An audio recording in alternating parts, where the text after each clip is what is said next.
And good evening. Welcome to the July 20th, 2010 meeting of the Glendale City Council.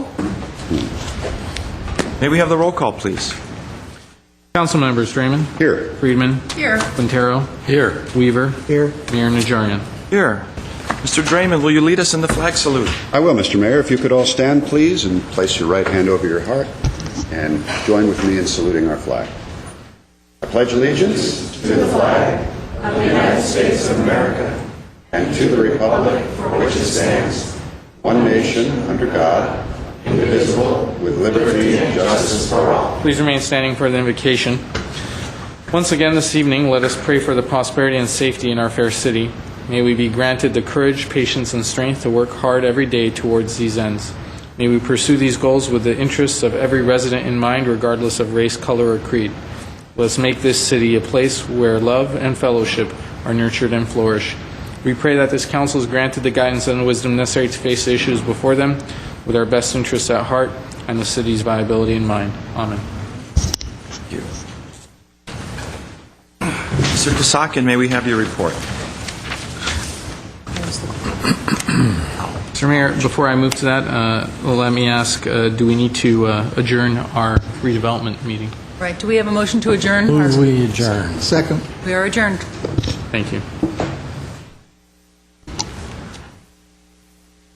Agency meeting is adjourned. The agenda for the council meeting for July 20th, 2010, regular meeting of this body was posted on Thursday, July 15th, 2010 on the bulletin board outside City Hall.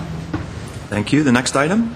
Next item is presentations and appointments. At 3A is agenda preview for the meetings of July 27, 2010. Thank you. Ms. Beers. Mr. Mayor, members of the City Council, for the Glendale Housing Authority commencing at 2:30 on July 27th, we have no business agenda items, nor do we have any for the Glendale Redevelopment Agency. At 2:30, we have scheduled a joint public meeting of the Glendale City Council, the Glendale Redevelopment Agency, and the Glendale Housing Authority. This is Director of Community Services and Parks regarding bridge loan for Path Achieve acquisition. That evening at 6 p.m. for the City Council meeting, we have a number of consent items. Fire Chief, Used Oil Recycling Grant and Pavement Program. Director of Public Works, this is about the San Fernando Road and Western Avenue Storm Drain Project. Director of Public Works, Street Repair and Rehab Project, Phase 1. Director of Public Works, Gladys Drive Slope and Roadway Repair Project. Director of Public Works, funding of support staff for the San Fernando Valley North County Corridor Cities representative to the Los Angeles County Metropolitan Transportation Authority Board of Directors.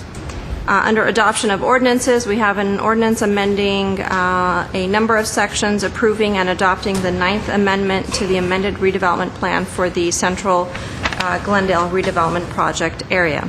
We have a number of action items that evening. Fire Chief, weed abatement charges for 2009-2010. Director of Human Resources, resolution amending the Memorandum of Understanding between the City and the Glendale Management Association representing sworn fire managers. City Manager, this is the government access policy. Director of Public Works, public sale of surplus city-owned property at 1338 North Jackson Street. Director of Public Works, final tract and parcel map checking services. And finally, Director of Community Planning, this is the 2009 Quality of Life Indicators. And that concludes my report, Mr. Mayor. Thank you very much.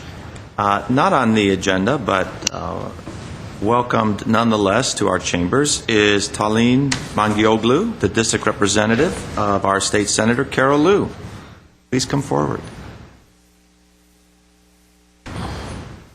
Thank you, Mayor Najarian, and good evening, ladies and gentlemen of the Council. I'd like to introduce Manuel Govea, the latest addition to our district staff for Senator Carol Liu. Hello, council members. I just wanted to come and introduce myself. My name is Manuel Govea. I'm the newest district representative for State Senator Carol Liu. I've been working for her about 4 weeks now, so I'm brand new, but I'm going to be representing the west side of her district, parts of Glendale including, but also Burbank, the cities of North Hollywood, Studio City, etc. And so you'll be seeing a lot more of my face. I'll be around, but if you have any questions, comments, concerns, anything, feel free to contact me. I don't have business cards that are fully published, but I brought some that I wrote my information on. So I'll leave those over here. And yeah, like I said, just feel free to contact me anytime. Take care. Great. Thank you very much for coming out and introducing yourself, and give our best regards to the senator.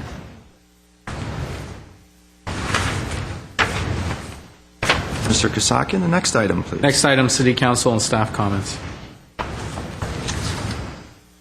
Mr. Quintero. Okay, I'll start. I'll start by talking about the car.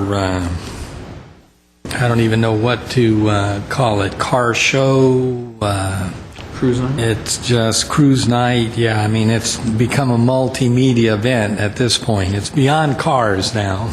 Actually, Harley Davidson was represented with a booth and a bunch of bikes. But anyway, it was really, really a special occasion. I'm sure you agree, Mayor Najarian, that there were more people than the previous years, or that I can remember. It was really a well-attended event, including a lot of people from out of town that aren't residents of Glendale, but it's become such an annual event. So anyway, it was a great event, and as you read in the paper, I guess we set the twist record, I believe, and that you can thank Mr. Najarian for that, who is browbeating the crowd into going into. They had twisting pins, kind of a strange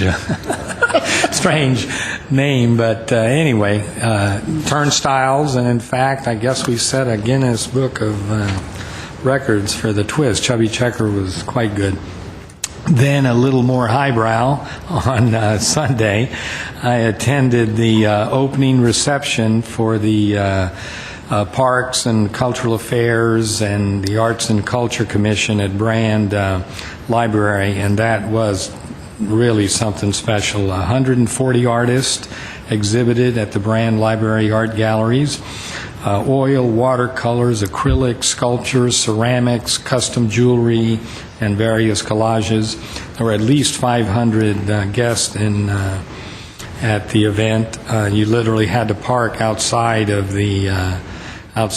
Brand Park. There were just so many people there, but it was really an impressive collection. The artists themselves, young, old, modern, traditional, just a real varied group of artists, not only from Glendale, but from other cities here in Southern California.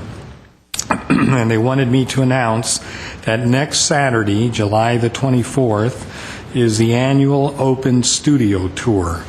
And that means that 200 plus artists are exhibiting their works, and it's sort of a self-guided tour. But really the key is you can go to Brand Park and pick up the map that would give you all of the addresses and names of the exhibit locations. However, what's particularly interesting is that you can actually pick up the Beeline. You can pick up Beeline route number 1, which would leave out of Brand Park, or Beeline route number 2 or number 3, which would leave out of the Chess Park there on Brand Boulevard across from the Alex. So you can actually get on the Beeline, have your artist representations with you, and then just get off and on the bus. It'll be a continuous circuit, and it starts, the buses will begin to pick people up at 12:15. So 12:15 at Brand Park or at the Chess Park, and I think you're going to be impressed with the not only the number of artists, but the quality of the artists that are exhibiting their work. So I want to thank the Parks and Rec staff and the Arts and Culture Commission members. I think they did a really, really good job. Thank you.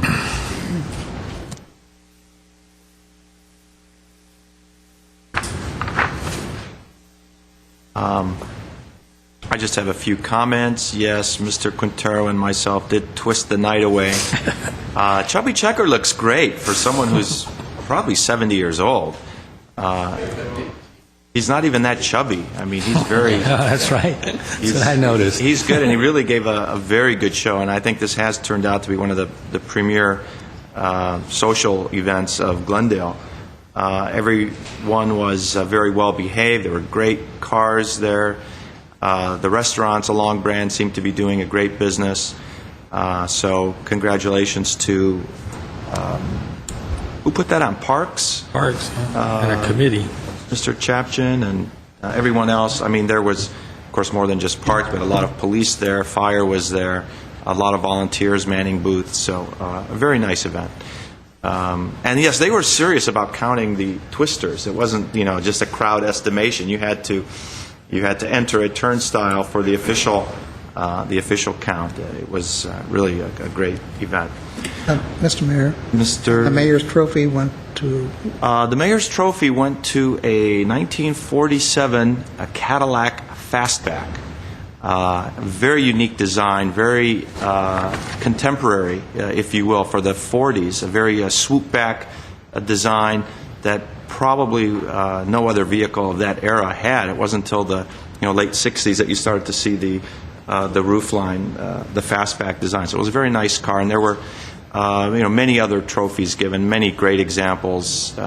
These people, car aficionados, really put hours and hours of their time and thousands of dollars into these cars. So it was a very good time. And despite the heat, nobody blew their top or lost their cool.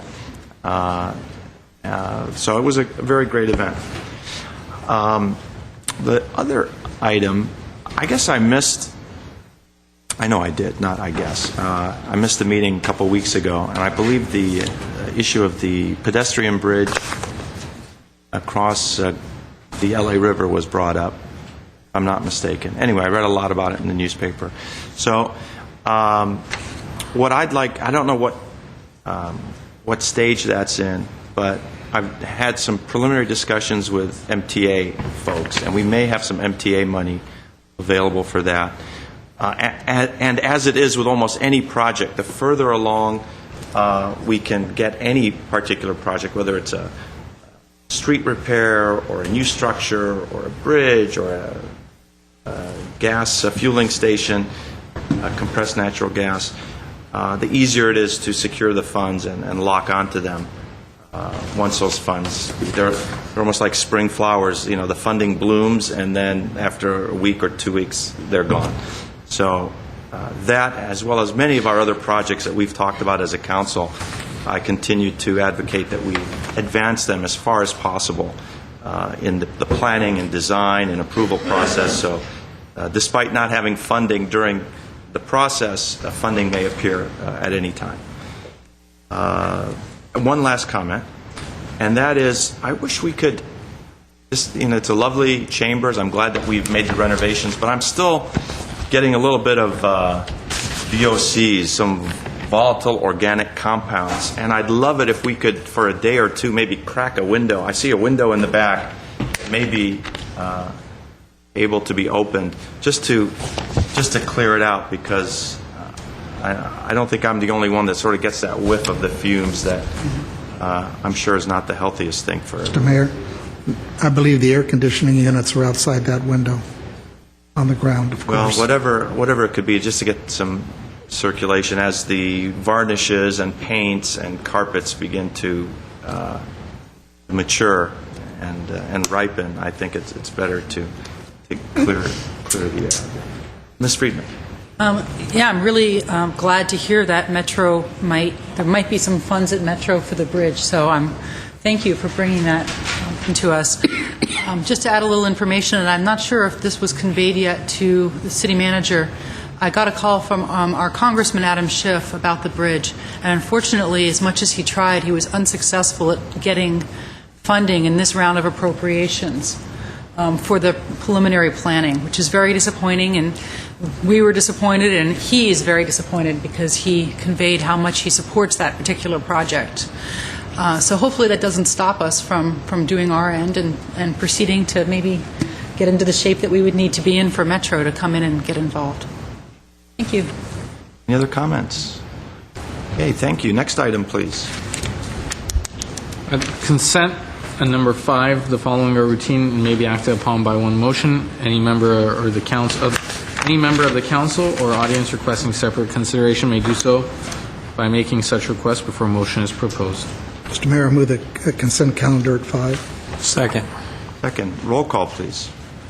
Council members Draymond, Yes. Friedman, Yes. Quintero, Yes. Weaver, Aye. Mayor Najarian. Yes. Next item. Next item would be oral communications. Thank you. This is the 3-minute portion of oral communications. I have several cards. Leon Mayer, followed by Paul Dyson. Good evening, Mayor Najarian, members of the council and staff. My name is Leon Mayer. I'm here for the library and the Friends of the Library. And I wanted to thank the citizens, the families of Glendale who've made this summer reading program more successful than we've ever had since it originated 40, 50 years ago. So the people of Glendale taking their kids to the library, taking themselves to the library, it's been another success for the library and for the people of Glendale. Now, before I go to my main announcement tonight, I want to remind everybody that we're having new library cards. They're already issued for the people we talked about last week, Bob Hope, Albert Einstein, the airport, and Bob's Big Boy. So come to the library, exchange your old cards for a new card, and you'll have a secret number on the back. It'll give you access to tremendous stuff at the library, or just go to one of the branches. Now, our next Friends event is an interesting event for people who are interested in the culinary arts. Leslie Bilderback, a famous author, chef. She's a professional master baker, and she's been in the Navy at the ships giving instruction about baking and cooking, and she's written a series of books called The Complete Idiot's Guide. It's a series of 7 books, and that'll be very, very interesting. We've had a pretty good show of interest from a lot of people involved with culinary schools, culinary groups, and also individuals. So we're looking forward to seeing people at the event on Thursday, July 29th, 7 o'clock at Central Library Auditorium. Thank you. Thank you, Mr. Mayor. Mr. Dyson.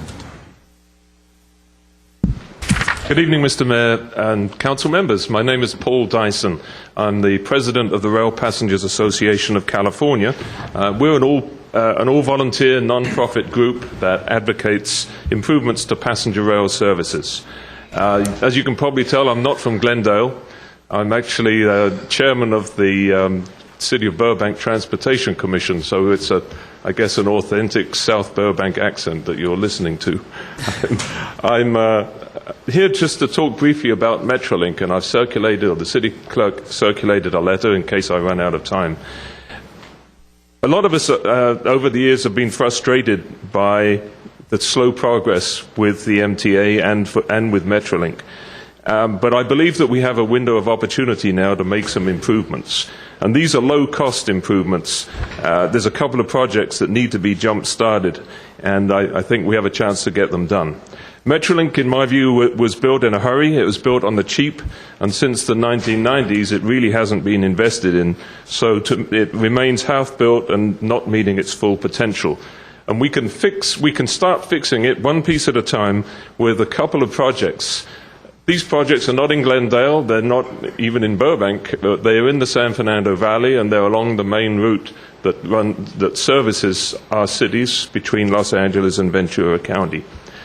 It might be hard to believe to anybody who's traveled around the world a little bit, but between Van Nuys and Chatsworth, there is still 8 miles of mainline track, which is just a single line.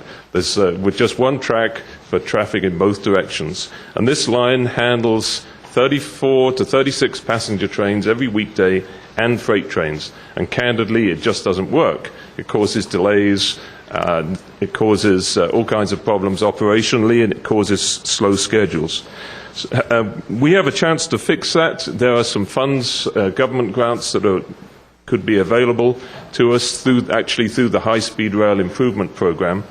And the MTA is in fact preparing applications for those grants. I'm simply here to ask you tonight to join the City of Burbank. We already have a letter written, and the Burbank, Glendale, Pasadena Airport Authority, who are also writing a letter of support, so that we get as much local input as possible to support the MTA in applying for grants. These preliminary grants are just to do the engineering work to get these projects designed so that construction can begin as soon as possible and as soon as funds are available. But these are very worthwhile projects. It will vastly improve the reliability and the timekeeping of the trains that serve Glendale. So that people coming to the city don't get frustrated. We'll be able to get more people out of their cars and more people on the trains. Thank you very much for your kind attention. Thank you, Mr. Dyson. I had a card submitted by the Manuel Gouveia, but I believe he's gone and addressed us already. Okay, that is all the cards I have for this portion of oral communications. Let's move on to the next item. Next item on the agenda is at action items 8A, City Attorney regarding denial and findings regarding 1650 Hasbeth Lane, conditional use permit case number PCUP 2008-041. At 8A1 is motion denying conditional use permit and making findings. Thank you, Mr. Garcia. Thank you, Mr. Mayor. With respect to this item, I believe that Mr. Quintero had I a will conflict. recuse myself from this item since I live within 500 feet. 500 feet of the property. And the Political Reform Act guidelines require that you leave the room during this item.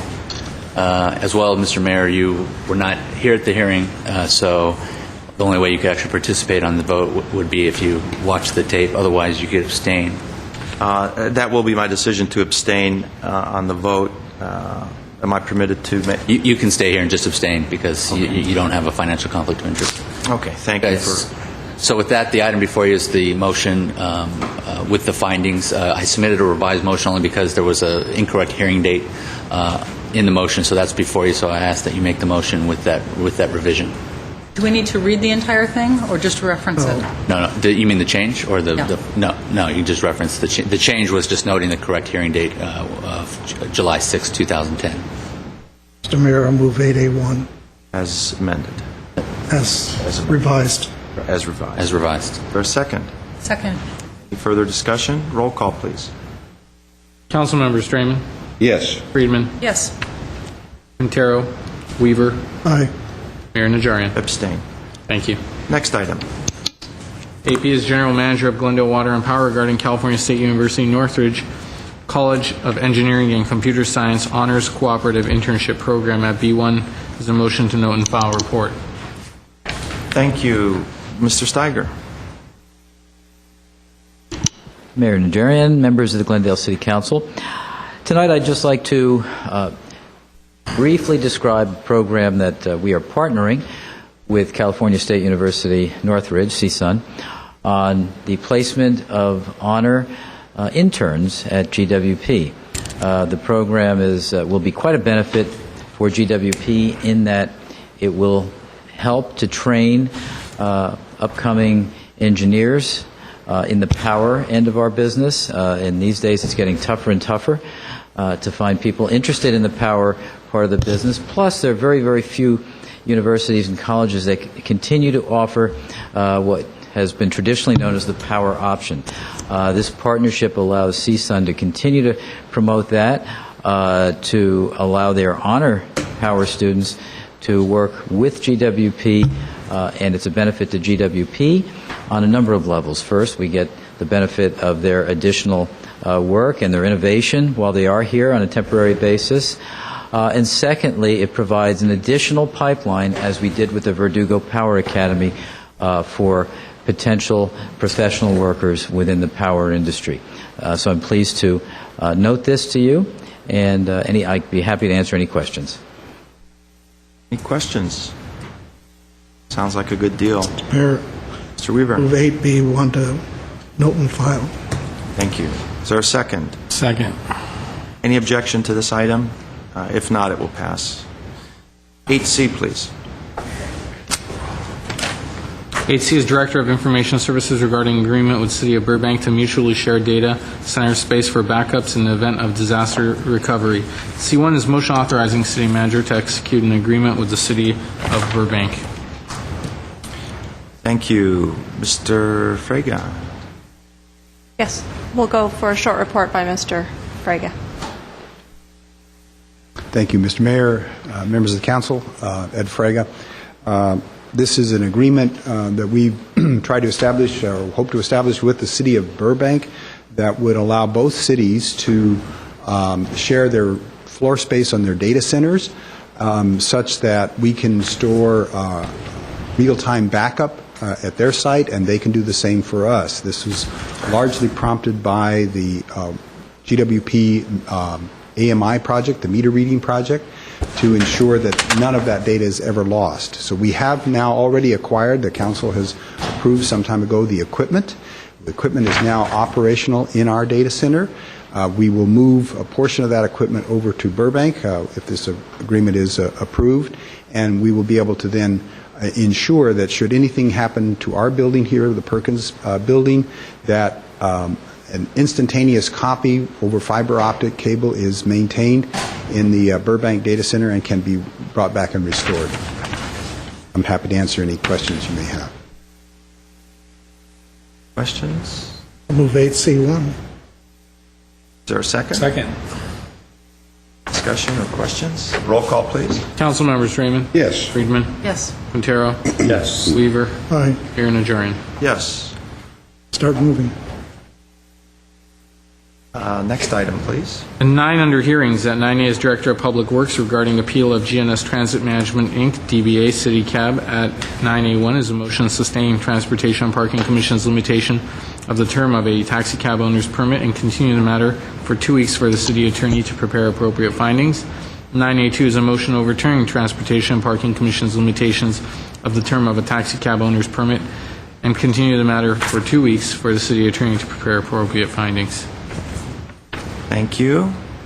Who are we going to go to? Ms. Beers? Mr. Mayor, members of the City Council will go to Jonna Bagdanian, who will do the presentation for us this evening. Sorry. Open the Public hearing. I will open the public hearing. Thank you. This time. Mr. Mayor, members of the City Council, on July 25th, the Transportation Parking Commission considered an owner's permit application for GNS taxi cab doing business in Glendale as City Cab, and the TPC approved their application for owner's permit to operate 15 cabs in Glendale. However, the term of their approval for the owner's permits was reduced from a typical 5 years that we have done in the past to 3 years and 10 months and 20 days. The TPCs calculated this expiration date to coincide with the expiration date of the longest cab owner's permit that we currently have, which would have been in December of 2013. So they got their permit until December 2013. The TPC's decision is different than the previous decision the Commission and the City Council has taken for taxi cab permits because the TPC was attempting to establish a process whereby all taxi cab applications will eventually come to TPC and they will be considered based on expiring all at the same time. They would be considered based on diversity of ownership, be based on providing clean fuel vehicles, or there will be incentives for them to provide clean fuel vehicles. Taxi fares will be considered, use of latest technology and dispatching will be considered. So that was the way the TPC felt. If they all expired at the same time, then we will have a process. We can create a process of an RFP process or a franchise process. There's different models for allocating taxi permits in the city that other cities are also doing, and we can do that in a timely manner. At the council meeting on June 15, the applicant, in this case GNS, disagreed with the TPC's action, so they appealed the decision of the TPC to the City Council. On June 15, City Council set a hearing, which is today, to consider this appeal. The applicant's position is that the TPC erred in limiting the permit period to less than the full 5 years on the basis that it failed to give due consideration to all the facts and recommendations of staff, including but not limited to the replacement, plan that they had included in their application package, which would have required them a period of 5 years in order to replace their vehicles. And it will be a hardship for them and for their operators to replace the vehicles in the period of 3 years as approved by Commission. Also, TPC's action limits the term of the permit to limiting the term of the permit is a major policy issue that they've challenged the TPC's decision that this should have been a decision by the City Council. Staff has prepared 2 motions for the City Council consideration. One is to sustain the decision of TPC to grant the owner's permit to GNS for a period of 3 years, 10 months, and 20 days. And the second motion is to overturn the TPC decision and grant the appellant a renewal of 5 years. There are a lot of information that is included in the staff report, and I'll be happy to answer any more questions. Are there any questions at the outset? Mr. Quintero. Well, the first question I have, and it's not before us tonight, but just a general concept and idea that all of the permits would expire at one time. Is that something that you favor, or what's your opinion on that concept? Because normally in a business situation, you want to have staggered contracts, so I don't know. What's your opinion? Looking at the way other cities are doing, there's a variety. I mean, there are some that do it at the same time. Some cities don't really have a term limit. You can just apply every year, and they go forward. City of Burbank has a 3-year term, but they stagger their permit. In the past, we've done it every 5 years. Same operators have existed in City of Glendale. And overall, in terms of the quality service and the complaint levels or whatnot, it has worked okay because the businesses have been able to establish themselves and operate it. So I think if you just expire all of them at the same time, you may have a problem where you may not get all the permitting in process, get all the right applicants in the same process. So we may have a hybrid of still do a 5-year term, maybe do an RFP process down the line, and maybe still approve the same number of permits for these operators, but stagger them. I think staggering may be giving us a little bit more safety cushion just in case we're not happy with some operators and we want to terminate them. Terminating all of them at the same time may pose some difficulties. But however, we're doing some research about this to see how other cities and what their exposure has been if they all terminate at the same time. This is something we would like to bring back to City Council with more of a research and based on some experiences from other cities. Both ways can work, I think, if we did it in a timely manner. But there's some pros and cons of terminating, staggering them versus terminating them all at the same time. Thank you. Any other questions at this time? Let's go to the public. And I do have 2 cards from representatives of the appellant. And I will give both gentlemen 15 minutes Combined? Mr. Baker and Mr. Gantis, not 15 each, but 15 total. So come up any... You were surprised? You were figuring out how to talk that long, right? Not a problem for you, John. As you know, Mr. Mayor, I don't have a problem with fulfilling time to speak. Most people tell me I speak too long. John Gantis, I am a resident of the city, and I represent GNS Transportation. Thank you, Mr. Mayor, members of the City Council. I think a little history is important here. You have here in front of you an application that was turned in on July 22nd, 2009 by GNS. And may I remind you, we're here on the only application. One of the things, and we're going to talk about the commission brought up, is, and it's like the 300-pound elephant, 800-pound elephant, this concept of competition, which of course the competition comes up each year because the ordinance provides for an application process each year. But for this particular application process, GNS was the only applicant. We've waited now, as you know, a year. We went through the process in January.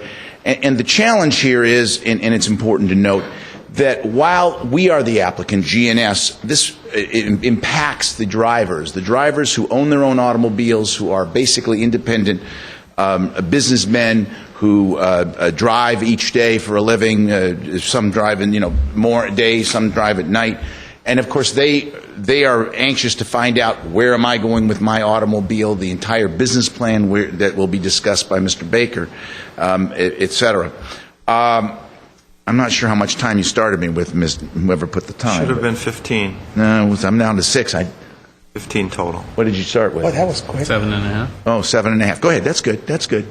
You could leave it at 7.5. That would have been all right.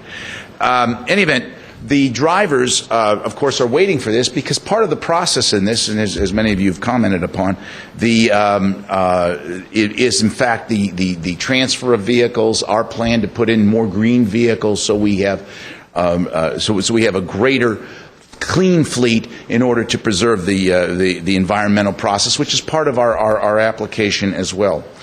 These drivers, for the most part, are Glendale residents. They buy gas in Glendale.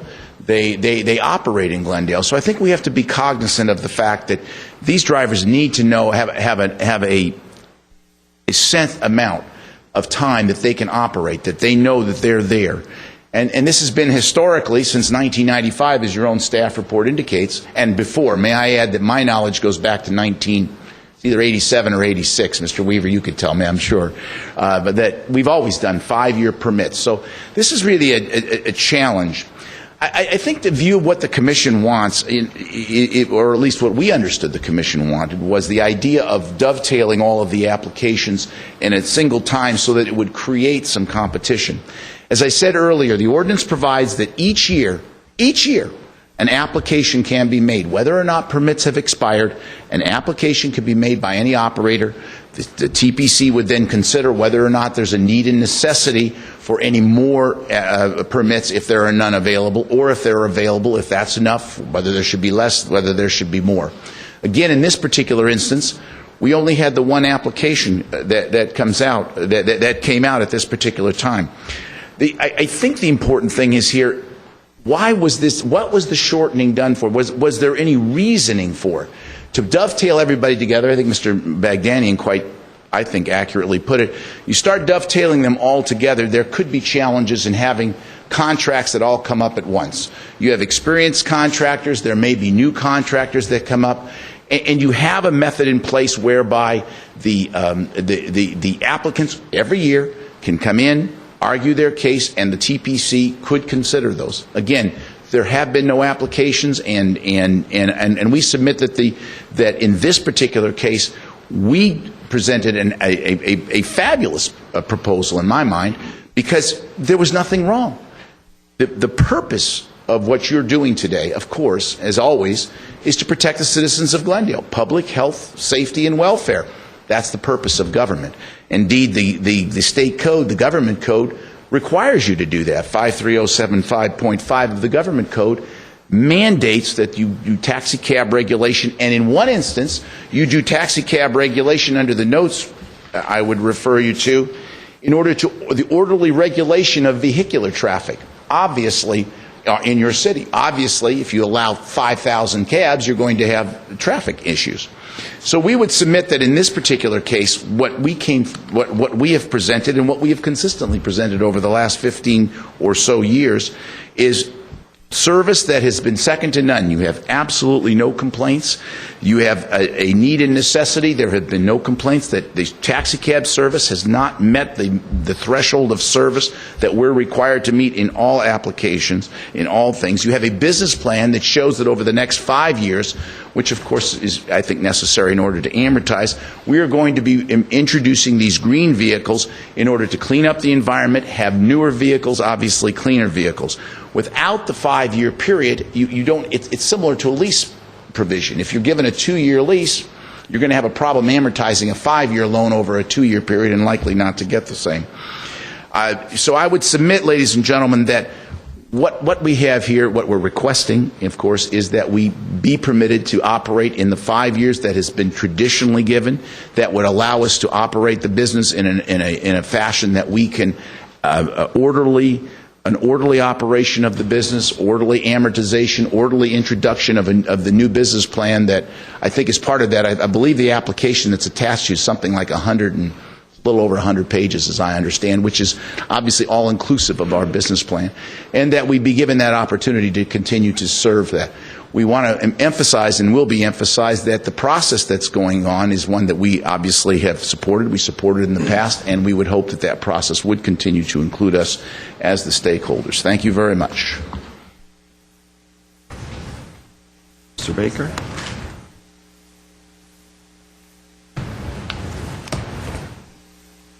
I'm Sheldon Baker and represent GNS. I'm a resident of Glendale.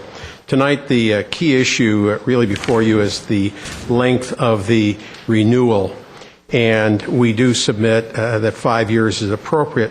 I'm sure you ask, why 5 years? Well, it's been the tradition in this town, has been stated by staff and by Mr. Gantis, that for more than 15 years, all renewals have been based on a 5-year time. And we ask that you keep very much in mind that the Commission found absolutely nothing wrong, in fact, found everything was right with GNS's 5-year history and longer and their operation of cabs in this community. The application and all the proposals contained in the application were based upon a 5-year term. The effect of a shorter period of time is going to potentially disrupt the business plan. We've talked a lot about green vehicles, but scattered throughout the entire 100-plus pages of the application are portions of the business plan. Training, improvement of vehicles, improvement of equipment, the list goes on and on. All of that was based upon the ability to operate for 5 years, to amortize the costs, to understand what it could do in 5 years. To slim it down to something less than 4 years, I believe is unreasonable. It distorts what the applicant was asked to do, submit an application with a business plan with the full expectation it would be for 5 years. If they had not done a proper job, that's a different story. But that's not the story. They did a proper job. As Mr. Gantis has pointed out, the vehicles are owned by the drivers. They're not owned by GNS. It's a major investment for the drivers. They need to do their planning. Each of them is an independent contractor, is really an independent small business person, and the majority live and work in this community. The drivers need to know what they can and can't do, and they've relied on a 5-year plan. You need the 5 years to recoup and justify investments. It's not just the vehicles. Computers wear out and have to be replaced. Software has to be replaced. The on-board computers in the cabs have to be replaced. All that is money that is planned to be spent and factored into the 5-year plan. If all the permits expire at the same time, then next year the renewal will be for less than 4 years, less than 3 years, and on into the future. That just doesn't seem proper and fair to the ridership, the people that all of us are supposed to be serving. I'd like to remind you that the application, an application for either additional cabs or for renewal, comes up every single year. There is an opportunity for other entities to compete. They haven't done so. Even though it's not on your agenda tonight, we want you to know that we do endorse the current plan to review the code and the process. We would submit to you that that is not as easy as it sounds. If you look at Glendale's experience, Santa Monica's, Los Angeles's, you'll find that those studies have gone on for more than several years. There is a significant cost to the studies, a cost in outlay of money and consumption of staff time. These aren't off the shelf. You have the issue of whether all should expire at the same time, but there's other issues. issues of the fact that cabs cross into other communities in this county and surrounding counties, and you have to take into consideration their rules and regulations, their fares, and all of that in setting the policies. I'd ask you, since the Commission found nothing wrong with GNS's application and record, is it really worth doing all of that? Some would say, if it's not broke, why look at it? But we would support such a study. Again, keep in mind, for competition, it's already built into the code that Glendale operates under. Every year, someone can submit an application, either to bid on an application that's up for renewal or to ask for additional cabs. Every single year, it's wide open. Thank you very much. If you have questions, I'll be happy to answer them, or try to answer them. Done. Thank you. Thank you. Margaret Hammond?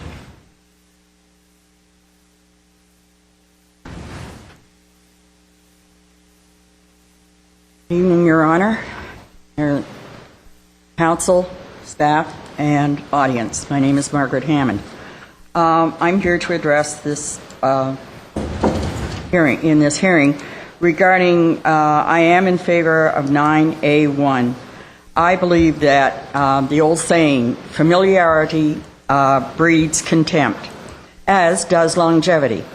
When you're in a job, you take it for granted, you do things the same old way, and instead of being online that you're going to be checked up on in 3 years, and you keep going for another 2 years the way that you're going. Safety and service is supposed to be what we expect from taxi cabs. And I would like to know who oversees that the cab drivers have valid driver's license and legal and other required legal ID. I want an answer to that question. I've asked this before. I've asked it a couple of times. I'd like to know who does that overseeing. And I do feel that other cities that we should investigate what other cities' methods are, and if they are better than what we have now, then we ought to take a look at that. So again, right now, on one of my beefs, I have 6 taxi cabs, yellow cabs, and Beverly Hills cabs sitting in our area, which is an R1R area. They are not supposed to be parked on our streets day after day without moving. I don't understand. Do they not have a garage somewhere that they can put those cabs? Why do we all of a sudden this is happening? And in a little area alone, 6 to 8 cabs. Now that's taking up parking that people, our residents of our hill, need, because we're so short of parking spaces already. Thank you. Thank you. Nancy Kent?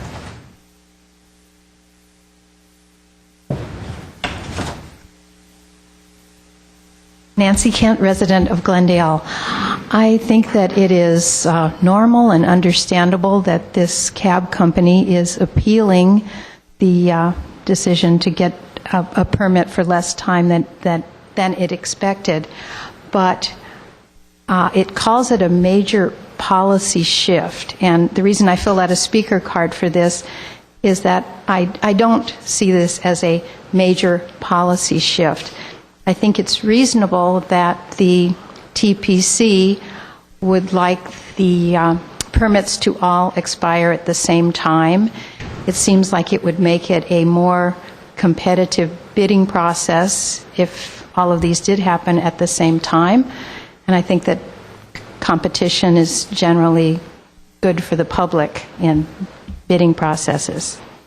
So I hope that you will sustain the decision of the TPC, but this is also an opportunity for you to decide if indeed you want these to all expire at the same time. So if you don't think that's prudent, then you can override their decision, but it does seem reasonable. Thank you. Thank you. Chris Welch?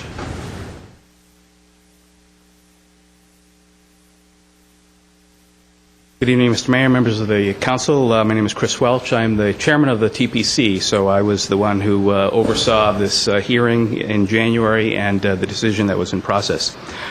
I think it's important to draw a little context for you. If you recall, last year there was an applicant for a taxi cab owner's permit called United Taxi. And they tried to get in and become a taxi cab operator in the city of Glendale. There was only one permit available at the time. We had a split vote on the commission, and denying that permit, they appealed it to you, the city council, and you ended up sustaining our decision at the time. But that process brought into very sharp relief for several members of the commission the process under which taxi cab owners' permits are allocated to the companies. And one of the things that we realized is that it's not a very competitive process for this allocation, that those who are incumbent operators have a very strong leg up over others, because the commission is, and in fact I used the very words locked in a box during the hearing, that unless we could actually make findings that they had a fault, that there was something wrong, that we basically had no alternative other than to approve an application. Which is fine. I mean, we actually did approve them. We had no qualms with the operator, but we have a qualm with the process. And that's really what that decision came down to. And I just want to be clear, we did not make a policy decision at the time. All we did was to use our discretion to give them a permit for a length of time less than 5 years. The code is pretty clear that we have that discretion exists. I think it could be argued whether TPC had that authority specifically, because the code is not quite clear on that, certainly why the code needs some amendment anyway. But regardless of that, we were certainly given that impression by the attorney's office, and so that's really what we did. So I want to just touch base on a very couple of brief things in terms of the process, because with the current process, we cannot impose any kind of mandates for green vehicles, for example. We just can't do it. We're relying upon the goodwill and the volunteerism of the operators to do it on their own. We can't require that. We can't award extra bonus points for those that say, hey, I've got a hybrid fleet. We can't do it. Doesn't exist in the code right now. So our goal was really just to give us the time, give Jono and the transportation staff the time to craft some revisions, to bring it back to council, get your input. That was what was going to occupy that next 3.5 years or whatever it is, to come up with a better process for allocating the permits to the various operators, so that there really is the ability for a company like United Taxi, which wanted to get in but was shut out. If I could just have one more second, please. So, anyway, give you one more minute, Mr. Okay. So in any way, the competitive process is really what we're trying to get to. The ability for the city to sort of award points, to give preferences for things that it wants to see, better technology, clean vehicles, a better distribution process of their vehicles, flat rates to Burbank Airport, those kinds of things that we can create and put in place through an RFP process to allow the cab operators to really compete against each other in the awarding, so that we can improve the process, improve the utility of the vehicles and the service that's actually delivered to the customers who are using their services. So basically that's it. I don't think that upholding our decision will in any way create a policy change. It will just merely affirm that we have the right to give a permit for less than the 5 years, and then the rest is up to all of us working together over the next 3 years. So that's it. Okay, thank you. And we may have questions at the end of the speakers, so don't go too far. Bill Wiseman, available, Commissioner Wiseman, available to answer questions. Have you changed your mind? Wanted to make a statement? Okay. Vic Kakosian. Good evening, Your Honor, council members. Vic Kakosian from United Taxi. I do PR for United Taxi. I'm sure you remember, you might remember me from last year. We went back and forth to this council. We went back and forth to Traffic and Parking Commission with our application. So that idea, the two people said that They had no competition. There were no application. That was not true. We were asking for the right to work in the city of Glendale last year. We're still interested. I'm sure there are other companies interested to work in Glendale.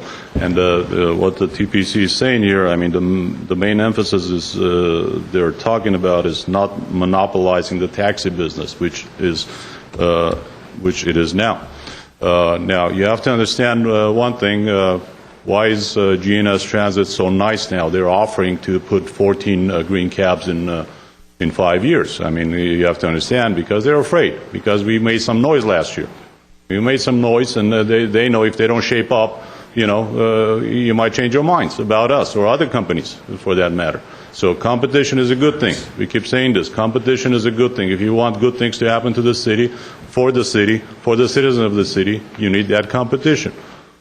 We're not talking only about us. Any competition. You have so many choices out there. There's so many companies out there, decent companies. I'm not saying they're not decent, but you need competition. If you don't have competition, decent companies can turn sour.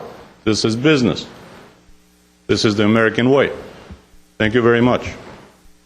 Thank you. There are two more speaker cards that have come in, but I'm going to close the speaker cards to be turned in. If anybody has one at this point they'd like to turn in and to be recognized to speak, I will accept it. But just on this issue? On this issue, because we're sort of encouraging debate here, depending on what is heard on the dais or at the podium.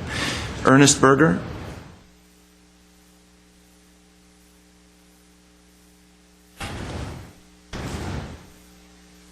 Hi, Ernest Berger, Mr. Mayor, council persons.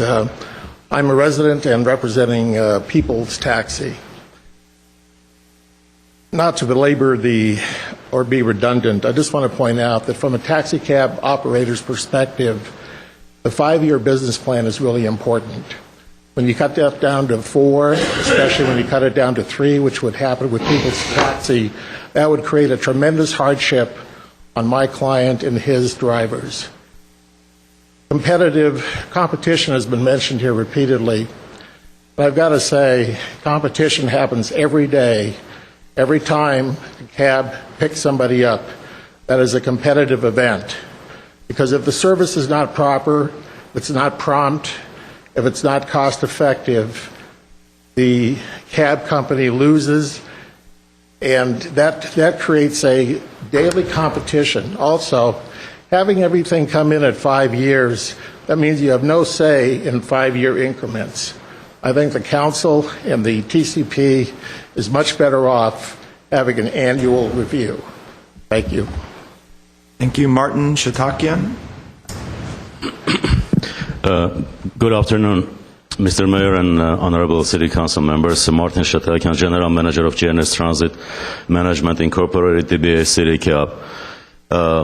When United Taxi here is making a statement that GNS Transit should shape up, I just want to remind this honorable council that this is the same company which walked away in 1997 from City of Glendale when they're having 50 licenses or 60 taxi licenses in City of Glendale, just walk away without any notice and left the city.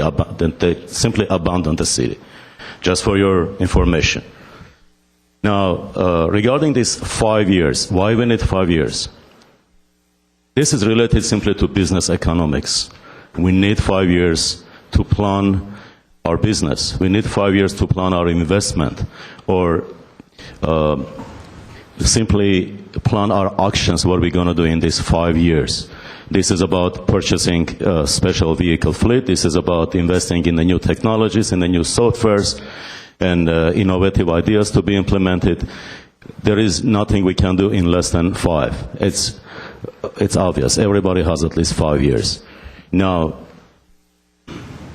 when it comes to our vehicle replacement plan, and we made a statement that we cannot comply with it because we were not given 5 years for one very simple reason. These hybrid or CNG vehicles cost about 2.5, 3 times more than conventional Crown Victorias we were using for decades. Now, in order to amortize this vehicle, to depreciate this vehicle, we need at least 5 years. And it's very obvious. We need that time. We need that time to convince these owner-operators to invest this amount in this vehicle so they can work with it.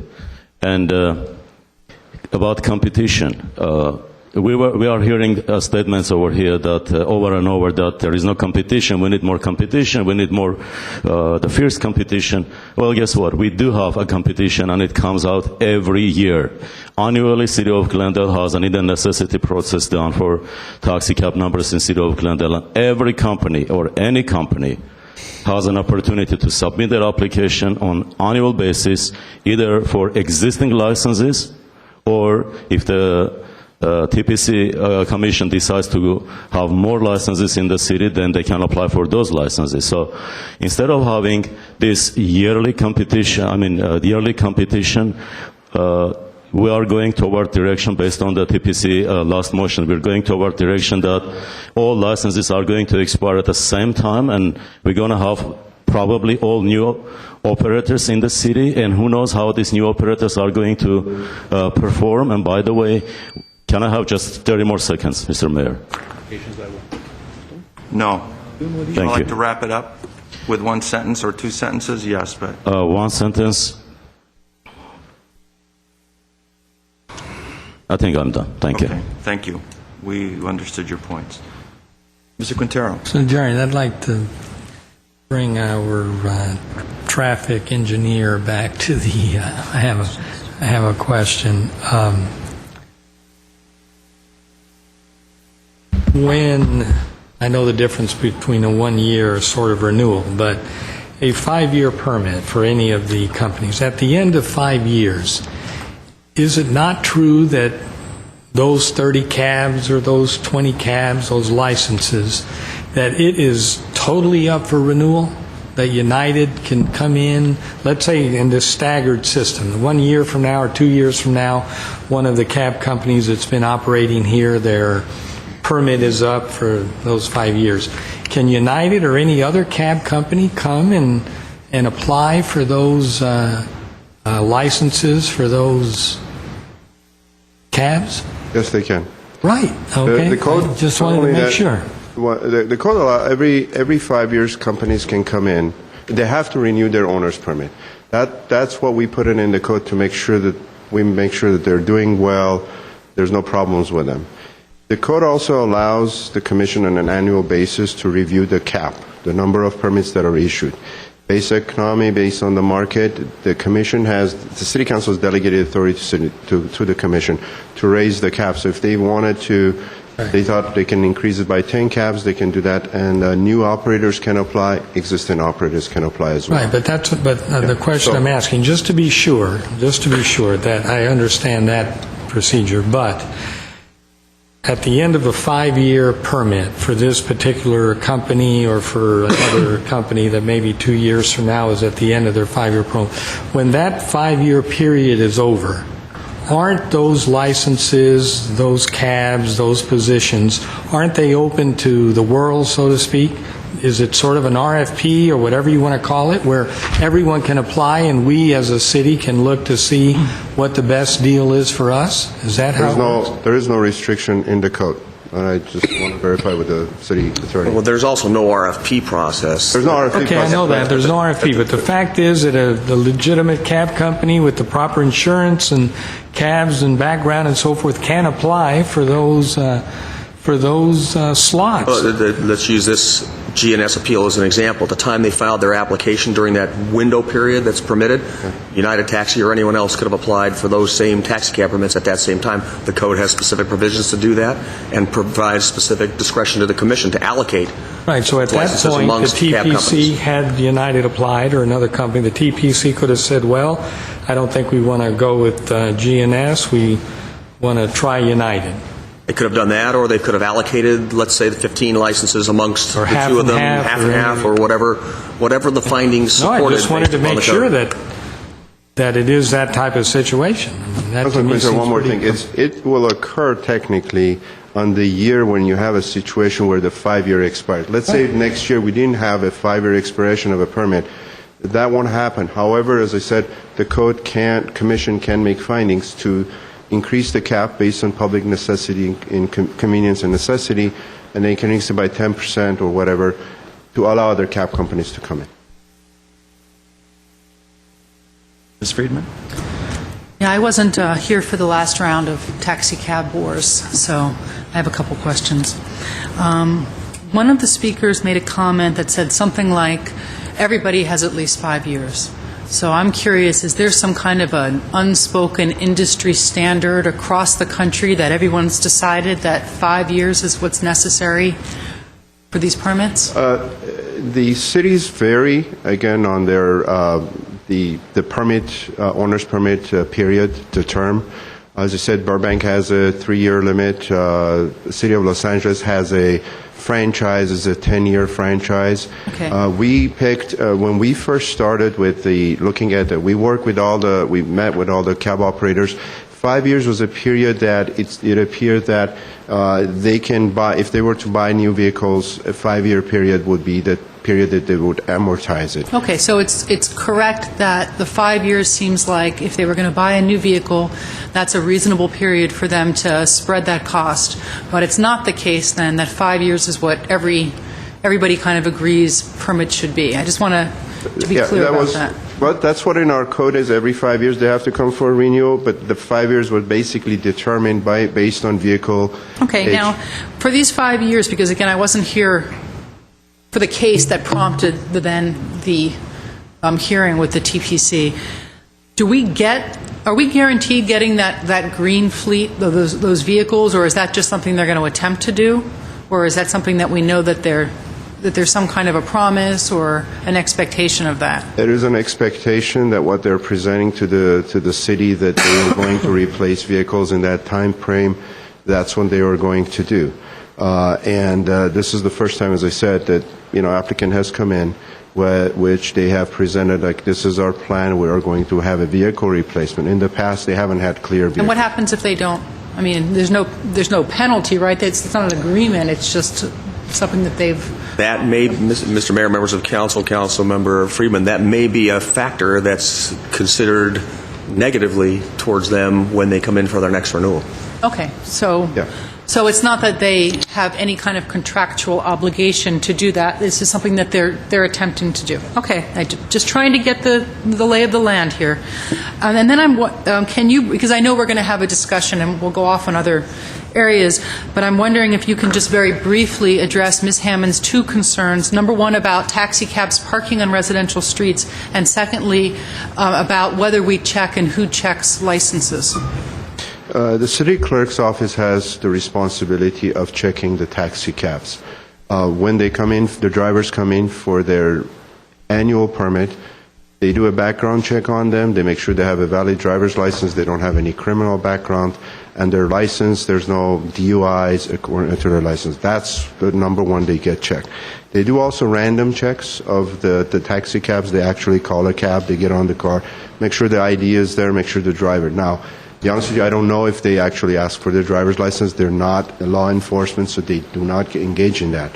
But that is the way we check their licenses in terms of making sure they have the proper.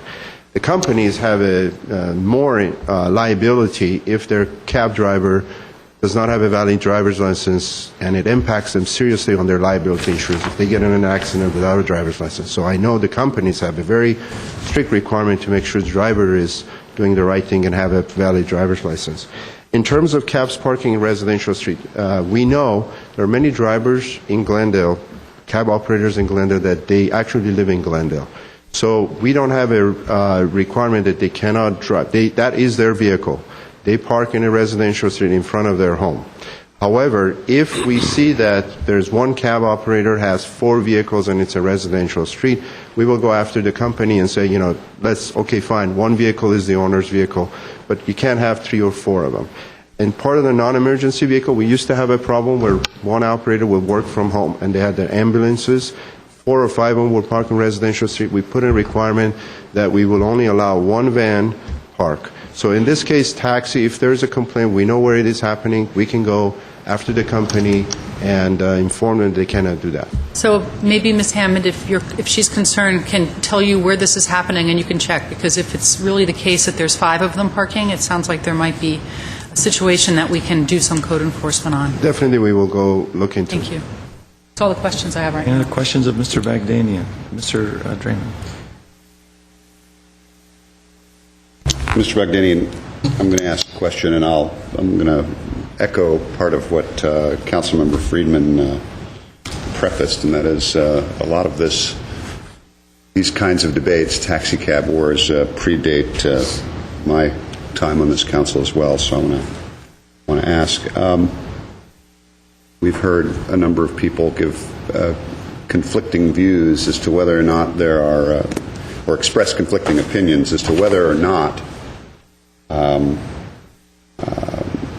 new companies, new cab companies have applied for permits to operate in the city of Glendale in the last, say, 10 years. Can you tell me how many companies, other than the companies that we seem to not have an answer actually as to who actually, well, there's more than one owner. I mean, it seems that the companies we have are pretty much all sort of related. So other than that clutch of companies, who have applied? I don't mean by name, but how many times? We had, I want to say in the last 4 or 5 years, Councilman Draymond, we've had 3 companies who have applied. UITD has been one of them. I remember we had a Lucky Taxi that applied for, we had a period where like 3 or 4 of them. Once we did background check on them, they had all kinds of problems, so we did not consider them as a valid cab operator. There was one more cab company that I remember, but in the last 5 years, technically you've had the same cab operators. Only three other outside operators have applied to in City of Glendale. And does that include United? Yes, one of them was UITD. Right. And as was stated earlier, UITD actually had a permit to operate in Glendale. After a period of time, they elected to sell the company. I appreciate that. So in the last 5 years, 3 other companies have applied. Any of those 3 companies that you just mentioned, were they awarded permits? No. No. So Lucky Taxi is very badly named, apparently. Unlucky. They weren't so lucky, apparently. So and that's the last 5 years. How about 5 years prior to that? 5 years prior to that, it would have been a period where basically we, essentially starting within Glendale, when we, 94 or so, we basically had one company operating Glendale. They were doing business as Checker and Yellow, and then once we changed the ordinance, we got these companies that are currently operating once we changed the ordinance. Other than that, nobody has applied. So it's pretty been steady with the same number of people. Taxi has been independent. The other companies have had shared ownership as it's outlined in the staff report. Okay. Okay. Sounds like a shutout so far. Thank you very much, Mr. Bagdanian. Sure. Mr. Weaver, any questions? Mr. Bagdanian, I have a couple questions. So if I get this straight then, a taxi cab company that wishes to enter the Glendale market has currently has 2 opportunities to do so. Number 1 is to appear before the commission and request an increase in the number of permits issued, and they need to show that there's a need and necessity, or for the convenience and necessity of the public. Or the second way is to, upon the renewal of a existing taxi cab permit, make an application at that point. That's how they can do it, yes. That's currently how it is. And is there an annual, is it staggered so that once a year there are permits that come up for renewal? The staggering started when we first changed the code, Councilman, Mr. Mayor, is when this staggering occurred. It wasn't by design, it's just that we had companies that are already there, so that's how it is. And then we also look at their vehicle age at the time, so that's how it was set up. So in the 5-year period, in those 5 years, on how many of those years is there a permit, one or more permits up for renewal? For example, just to give you an idea, Bell Cab, Their expiration is December of 2013. And then Checker, People Taxi, and Yellow will expire on October of 2011. So 3 are expiring at the same time. Bell will be in 13. CityCal was just expiring, which they applied for it. So in a 5-year period, there's 3. In 3 of those years, there's permits that are up for renewal. That's correct. So technically, again, in those years, if there's some other operator wants to come into Glendale, they can make an application. Commission can consider theirs versus the existing operators, and they can consider allocating accordingly based on the application. So if UITD wanted to get into the Glendale market, aside from making an annual appearance to increase the cap on the number of taxis, which isn't done very often from my experience on the TPC, they would have, in that 5-year period, they would have 3 opportunities to make applications to enter the Glendale market. Yes, they can. If all the taxi cab permits expire in 5-year increments, then in a 5-year period, they would only have 1 opportunity to enter the Glendale market. Is that correct? Well, at the end of the 5 years, if we went through a process of an RFP, obviously we will start a year before, then it will open it up to everybody to apply, and then the City Council can decide based on staff recommendation, Commission recommendation. Mr. Mayor, let me add to that. Under the current code, the answer is yes. If they all expired at the same time after 5 years, the answer is yes. There would be 1 opportunity. They would only have 1 opportunity. Under the current code. If there was a different process in place, that could change the dynamic. Would you say having 3 opportunities in 5 years is a better opportunity at competition than having 1 opportunity in 5 years? Obviously 3 is better than 1, but it's something we would like to do a little bit of a research and kind of look at experience what other cities have in this respect, and look at our code and give you a recommendation. And so you said, let me interrupt you. Under the code, our current code, obviously there will be 3 opportunities. Let me interrupt you. So you has your staff started to look at a framework for doing a report and giving us suggestions for a revision of the current taxi ordinance? We've done some preliminary review and research. I think it's very important to note that one of the biggest markets, City of LA, and City of LA technically drives the taxi business, the taxi market, because most of these cab operators want to operate in LA because they have more services that they can provide. They've just finished their 10-year franchise that they have. I believe they're in the process of renewing their 10-year franchise on a temporary basis with the 9 companies that exist in LA. Whatever LA does, we need to kind of look at their process and making sure that, if there are things that they're requiring, we can also require. That way, some ways we don't put some cab companies out of market from Glendale. If you make the requirements too high, where LA is lower requirements, you may not get as many cab operators to operate in Glendale, and vice versa. So there are some things we're going to do. It will take us a good couple of months just to do the research work, to put all the pieces together, see what everybody else is doing, talk to our neighboring cities, Pasadena and Burbank, because they have different requirements. Most cab companies do want to operate in all cities together. So those are things we'd like to do before we give you a good package we think will be appropriate for City of Glendale. And let me sort of go again off of Councilmember Friedman's question. Let's say, well, there is in this particular application a commitment to providing green vehicles or alternative fuel vehicles, and although it's not a binding agreement, in the event that this company or any other company that has made such a representation does not fulfill that commitment, is that something that your staff would bring out and highlight to the Commission and indicate, look, guys, some of you might be new, but 5 years ago they said they were going to bring in a hybrid fleet or a LPG fleet, and they didn't. Would that affect their credibility in the eyes of the staff? Definitely.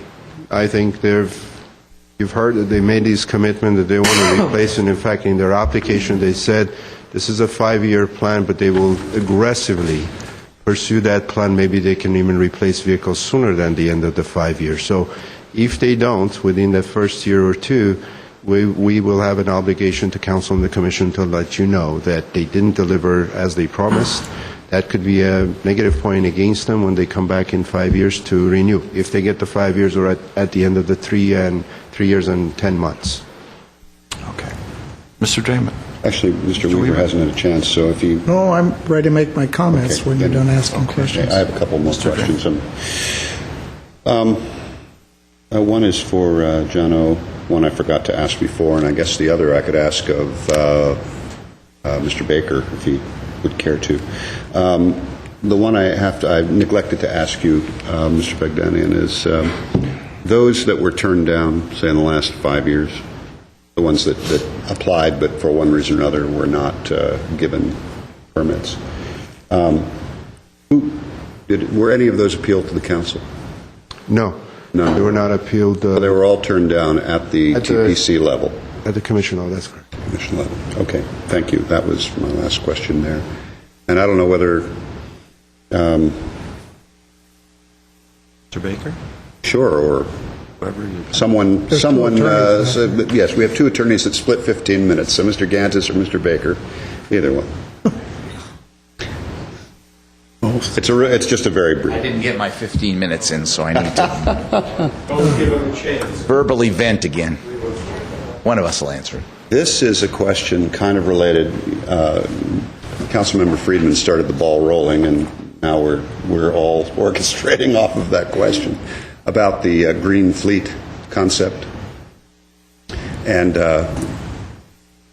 one of you, and I'm sorry, I can't remember which one, had mentioned that the taxi cab drivers own their own vehicles, and they're independent contractors. They are.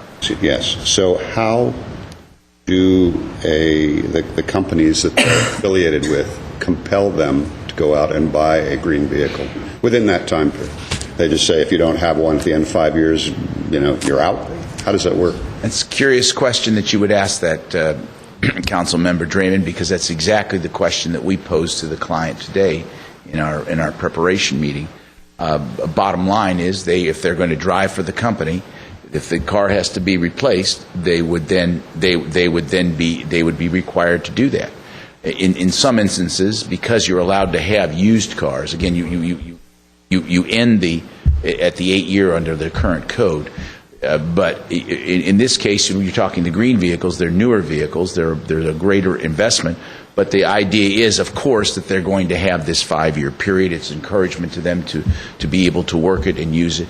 So that, and if not, then they don't drive for the company. There's somebody else behind them. So if cab company A has an opening, and I want to apply for that, and I have my cab that I just bought that year, and it's in year 4 or year 5 of their agreement, the answer is just no. You don't have a green vehicle, so you're not part of a... I don't think it's quite that harsh. First of all, if the vehicle replacement plan calls for a certain number of vehicles each year spread out over the 5 years, and a lot of factors go into which vehicle will be replaced, the age of it, its condition, and et cetera. But the drivers pretty well know when it's their turn for a vehicle replacement, and so they have some time to do some planning, budgeting to get it done. The company has an investment in the drivers. Let's be candid about it. They've spent a lot of money and time in training, in lesson safety across the board. That's not for free. That requires a lot of executive and other times, training times.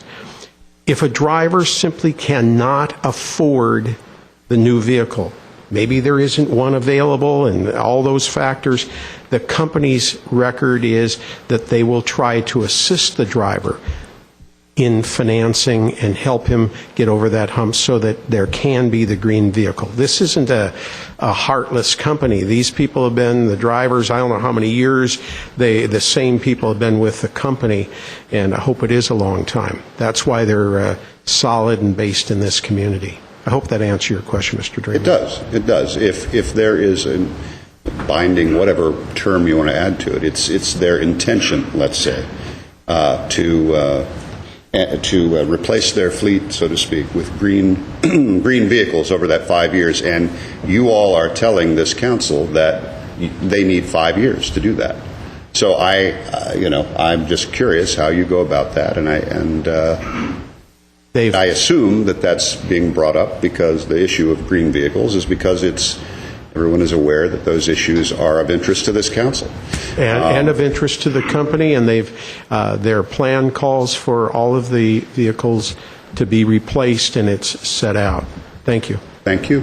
Can I just add one thing? No, absolutely not. I'm just kidding, Mr. Gantis. Yes, you can. I was just reminded, I had represented, the company just renewed licenses or had permits issued in Burbank, and that was one of the commitments they made in Burbank. And they have already, is that right, 85% of the committed vehicles have already been... 85% of the replacement vehicles for this year. 85% of the replacement vehicles in the city of Burbank between the GNS Transit and Tri-City Transportation Systems were hybrid vehicles. We promised it and we delivered it. So that goes to what the compelling portion. I think it adds to what Mr. Howard also said in terms of the negative effect later on. Thank you very much. Thank you, Mr. Mayor. Thank you. Only if necessary, Mr. Baghdadi. Mr. Mayor, just one item. I misspoke. There was one appeal, as you remember, the UITD. I said there has not been any appeal. There was one appeal. But the other two were decided at the TPC level? Just want to make correction. Thank you. Thank you. Okay, if there's no questions, I'll go to comments. Close the public hearing. I'll close the public hearing. Mr. Weaver. I wrote down my comments because I want to make sure I stay narrow-focused on what I believe after reading the report quite extensively, talking to staff, and getting into a comfort position where I think I am. The only thing I would say prior to that, which was kind of comical, watching a television show, I think it was either the History Channel or Science, they were talking about the taxi cab business in London, England. And they said in there, you go to school for 2 to 3 years and you take exams to be able to be qualified to be a taxi cab driver. You have to know your way around London in your head. And they start out walking, they start out driving motorcycles, bicycles around, trying to learn all the street pattern and where they go. After the 2 or 3 years and they pass the exams, they're allowed to go out and buy a taxi and get into the business. How different than here in Glendale, Los Angeles area, how we do it. Anyway, here's what I've come to. I'll be repeating some things that have obviously been said. I understand that my responsibility here tonight is aside if City Cab is to have their taxi cab owner's permit renewed for 5 years or something less than 5 years. That's all. I am not here to look at anyone's perceived opinion that there may be the possibility of inequities regarding other cab companies who wish to provide service in Glendale. I am also not here to debate the right or wrong of multi-company ownerships by one entity. The discussion of inequities and multi-company ownerships are rightly reserved for future city council discussions, as these items are policy issues reserved for future city council actions. And we've already directed staff to do so. When that happens, all these things we're talking about will be flushed out. I don't know if it'll take years to do it. So therefore, and looking at City Cab's operation in Glendale, narrowly focused on the 5 years, I have reviewed various aspects of their operation and have noted the following. Since '95, they have only received 5-year permits, as others, as has been said here tonight. Their record in Glendale is virtually spotless. There are only 3 verbal complaints that were filed against the company in 2008 and 2009. 3 verbal. Even then, they didn't know where the origin was, where the taxis were taken from. They have an extensive training program all the time. It's right in the report how much they do. They have a state-of-the-art operation, including the incorporation of new technologies as they develop in the cabs and in their own headquarters. And I've never received a single complaint about the company. So, based on these findings and everything else I can find in reviewing the file, I find no negatives in their operations now or in the past that would lead me to deny them the full 5-year contract renewal. So I will support the 5-year renewal, focused only on that question, not these red herrings, these other things out there that belong at this council in the future under a separate report, whether they're all 5 expiring at one time, if they're staggered, if they're 3 years rather than 5 years, do multi-ownerships count, whatever? I don't know. Look at Nestle's, who owns multi-companies, all legal separately. So there's a lot of areas that we will have to debate in the future. But tonight is one company, 5 years or less. And I find no reason to deny it because they've done the job that they were permitted to do in this city. Thank you.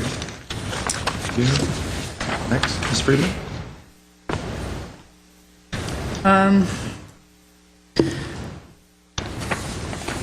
I have to say that this has been such an interesting process to learn just a little bit about taxi cabs, and we have the full taxi cab discussion coming up in several months, so it'll be a lot more fun to come. I am a little mystified. You know, I was mystified when this came up the first time, and there was such a fuss over the one medallion. And then I find myself just as mystified now, 3 years, 5 years, all these lawyers, all this brain power here over that. There's got to be more to it. You know, I'm still sort of trying to figure out all of those details. But what happened was, as far as I can tell, the Transportation Commission was uncomfortable with a lot of things about the way that the whole permitting process was going. And they used this as a way of bringing that to the council's attention. Whether this company gets 3 years or 5 years, that wasn't their point. I don't think that they were trying to say, you don't deserve a 5-year license. All they were saying was, we'd like to find a way to bring more competition into this, or not, but at least to bring that to the council that we feel there's not enough competition going on.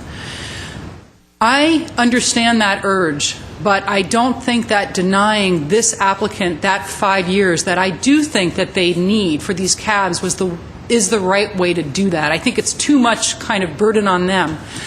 The only reason I can think that they are so passionate about these 5 years is that I do believe, and given what our own transportation officer in the city says, that it takes those 5 years to amortize the cost of that new car. So I'm believing that. I'm more inclined to believe that than not. So I don't think they should be put in the position of having promised the clean fleet and maybe not being able to deliver it. Although, you know, is this the only place those cabs operate? I don't know. If we want a clean fleet, you know, my feeling is, let's just say we need to have a clean fleet, and then any taxi cab that wants to operate in the city in 5 years has to be operating a clean vehicle.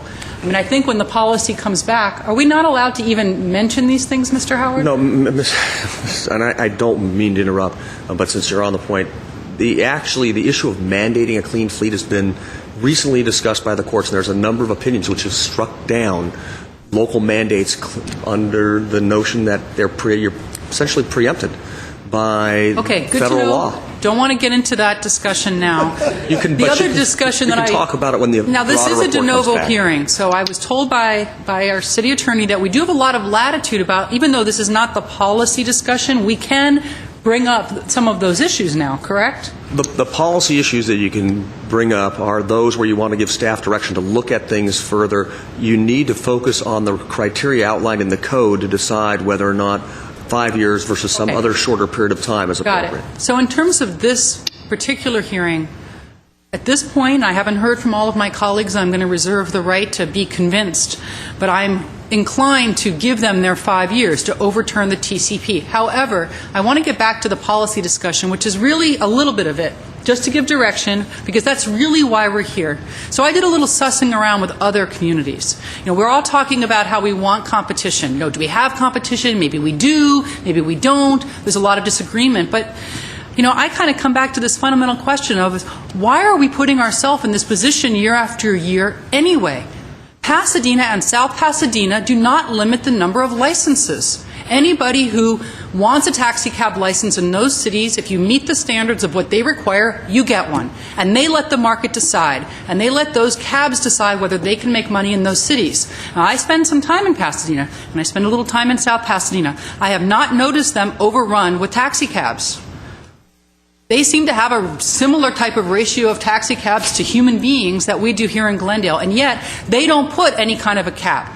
My feeling and my policy, my direction to staff when this comes back, I want to really be convinced as to why we need to go through this every year, and why don't we just allow the market to dictate how many cabs we have and let those cab operators come and operate if they want to operate, as long as they can get the permits and demonstrate the safety and do all of that. And that's the way I feel we should be dealing with the competition, rather than trying to figure out who we're going to grant these magical licenses to. Thank you. Yield to Mr. Weaver. I will yield to Mr. Weaver. No, from what I understand, every taxi cab driver makes about $25,000 a year. I think that's below the minimum income for housing in this city. $25,000 a year with 81. Now, if you had unlimited coming in, finally you'd get to the point of saturation where a lot of companies taxi cabs just wouldn't come into the city because they couldn't make a living in the city. That may be, and you could make the same argument about people who operate coffee shops. You could make the same argument about just about any business. There are a lot of businesses that just don't become financially viable, and they go out of business, and we don't protect them. We don't talk about saying, I was speaking. All I'm saying is this is all part of a future discussion on this matter, rather than getting wrapped up in it all here tonight. It's a great discussion point in the future. I'm not trying to get us onto the discussion. Like I said, I'm just giving, I felt like we had to answer it because that's sort of the reason we're here. That's why the TCP brought this forward, and staff has indicated that they're bringing this back and are looking for some direction. That's why I brought it up. Mr. Bangman. Wow. So between the narrow view of the 3 to 5 and the sussing around somewhere in between all of that is the way to go here.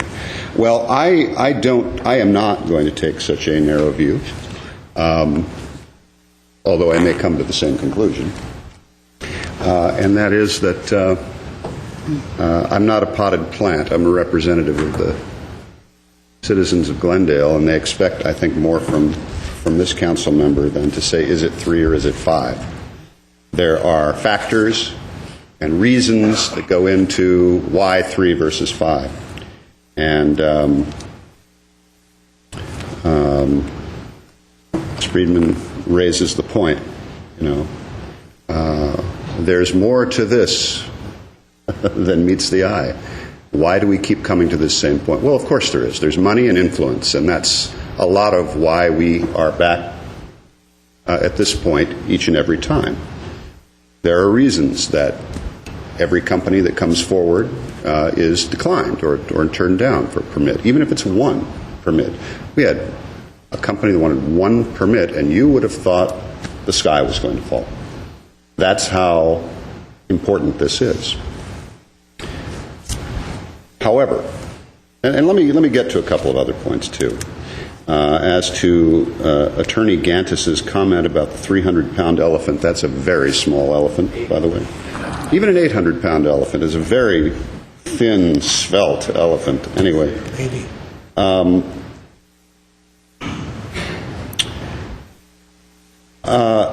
I want to talk about the gentleman who came forward who was representing the one cab company and said competition happens every day. There is competition. It happens every day. Well, that sounds very nice. The problem is it just ain't so. If you pick up the phone and you call for a cab, and that cab shows up and you get lousy service, who are you going to call the next time?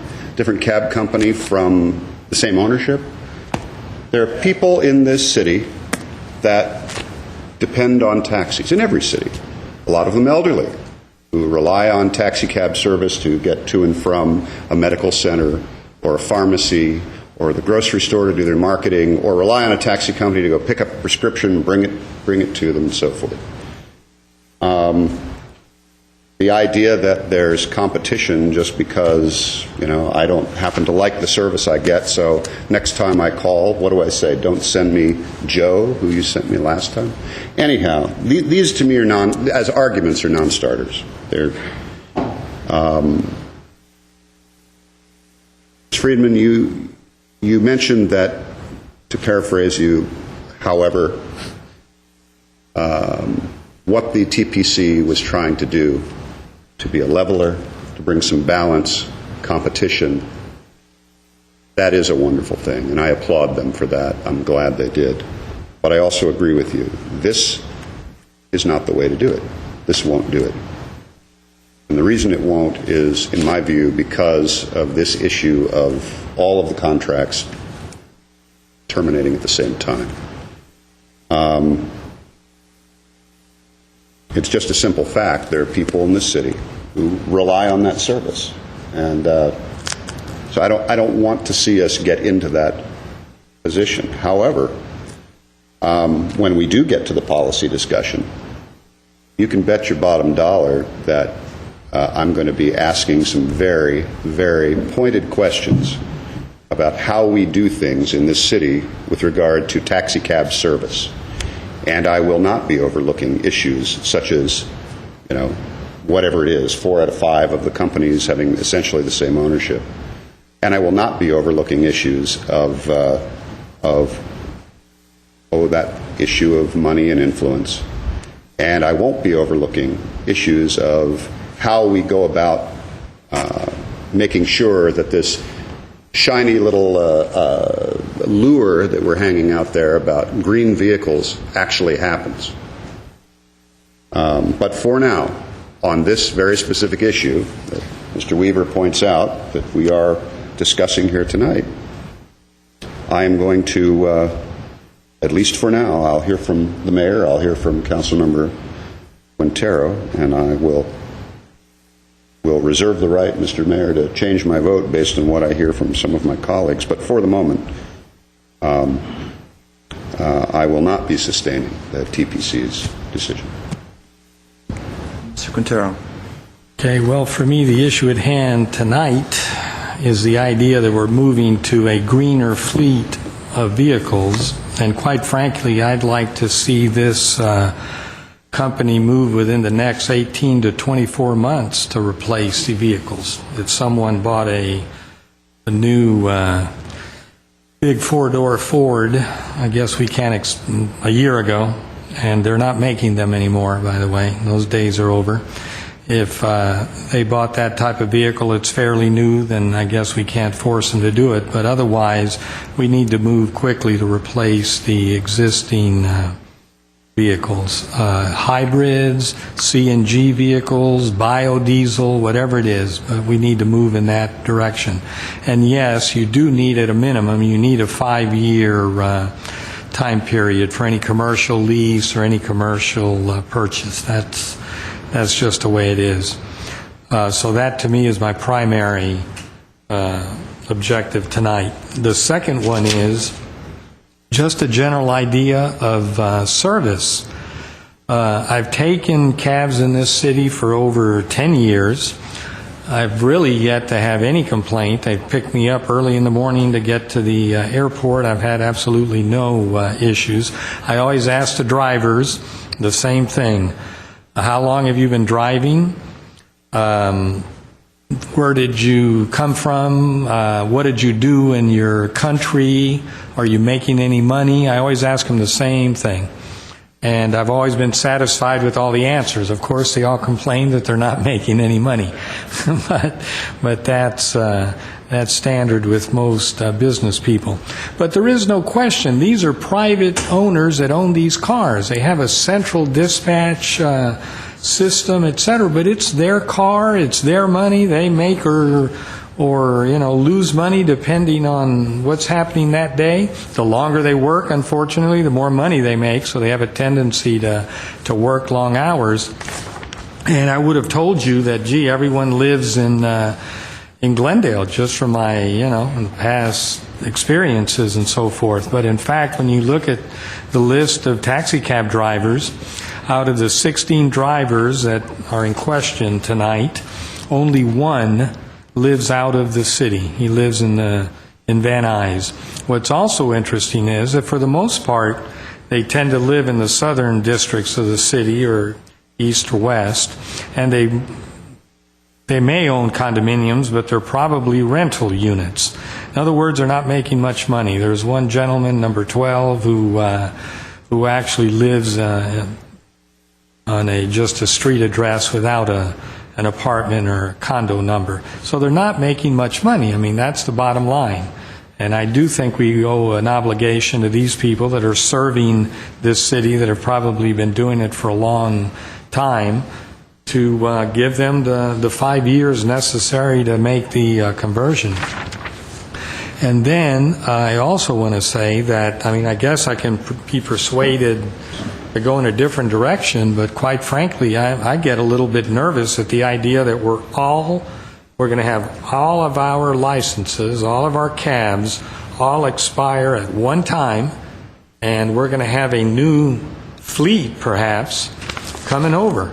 Where are they going to live in Glendale, those drivers? Are they going to be from Glendale? Where are they going to be from? Have they done this before? They have been operating in Beverly Hills or Santa Monica. All of a sudden now they're here in Glendale. Well, certainly you have GPS. You have ways to overcome it, but I don't know. I don't know how I'm going to be persuaded that it doesn't make more sense to stagger them, so that every few years you have a sort of franchise that's up for grabs. And at that point, we absolutely have to have a competitive process.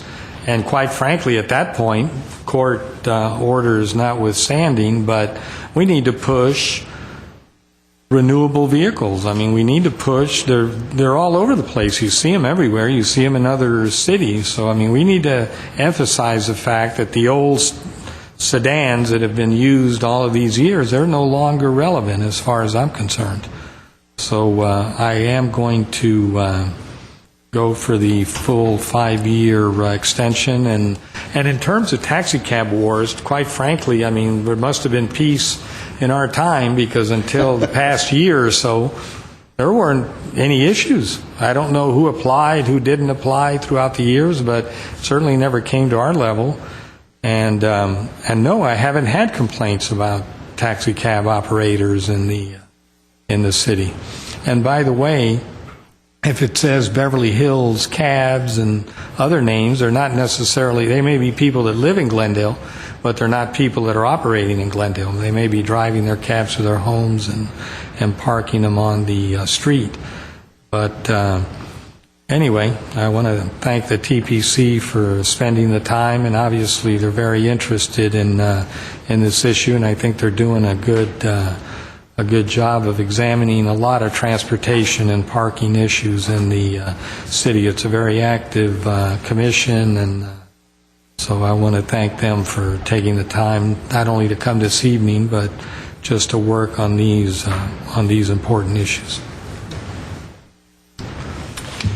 I have a few comments, and to get specifically to the issue at hand, I do feel that the GNS should have been given a 5-year extension on their permit.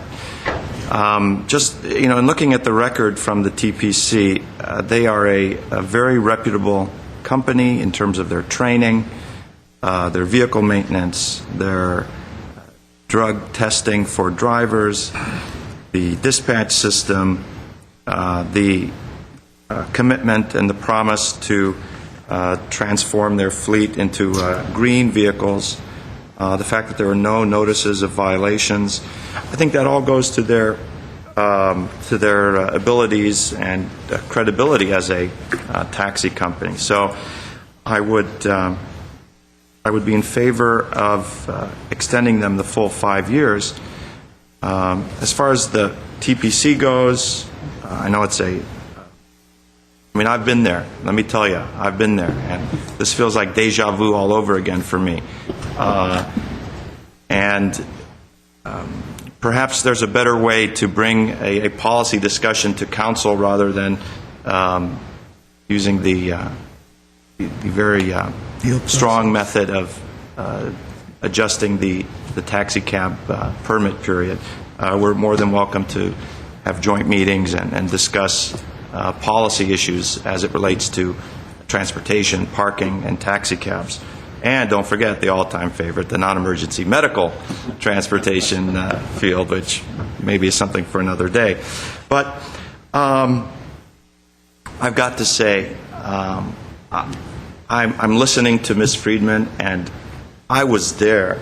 I was in your seat in 1997 through 2003, and I was, at the beginning, I was a staunch free market advocate. Adam Smith, Wealth of Nations, The Invisible Hand, let the market system sort out who the good taxis are, who the bad taxis are. And I even think I threw you out of one meeting, Mr. Gannis, because you were arguing that no, competition is no good. And after I did that, I don't know if I apologized, but You should apologize now. maybe no. I'm sorry, Mr. Gannis. What was it, 1997, I think, or 98? I started to really study the issue and look into this whole concept about, essentially we're talking about regulating an industry. And why would you want to regulate the taxi cab industry? And the problem is, if you remove the barriers to entry, you will have so many taxi cabs coming into this city for business. The existing taxi cabs, or even those that enter, will be so desperate for business that what's going to happen is they're going to start cutting back on their equipment maintenance. They're going to start cutting back on replacing those tires and those shocks and those brakes because they're not making enough money to fully maintain their vehicles. And of course we've got a city clerk staff, but it's two people. It's Steve and Maria, I think, that do all this work. And they're just two people working hard, and there's only so many taxis that they can inspect every year. These drivers will start cutting back on sleep because they've got to work longer hours to make their fares. They're going to start speeding around to try and get that fare, the passenger and the customer, to the next stop so they can try and turn around and pick up another one. You'll start to see poaching with radios, stealing the other people's frequencies and the calls. You'll start to see overcharging. You'll start to see drivers taking the circuitous routes, and whenever we go to a foreign city, we always wonder if that cab driver is giving it to us or not. But these are the type of things that are a result of just throwing the doors open to unrestrained competition.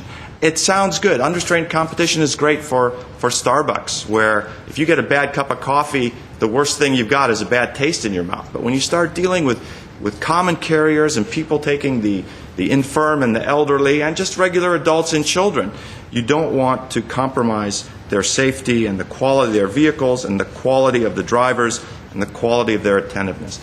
This is something we will be discussing at a later date, and I'm hoping that staff will do their best to bring forth the data and the opinions and the articles and the expert views as to this actual issue.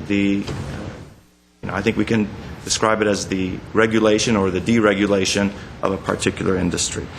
And it's very counterintuitive. I was going to choke Mr. Gannis at that meeting. I was so upset with him. How dare you say that competition is bad for the industry? What am I, a fool, trying to put one over on me? And that's when I kicked him out.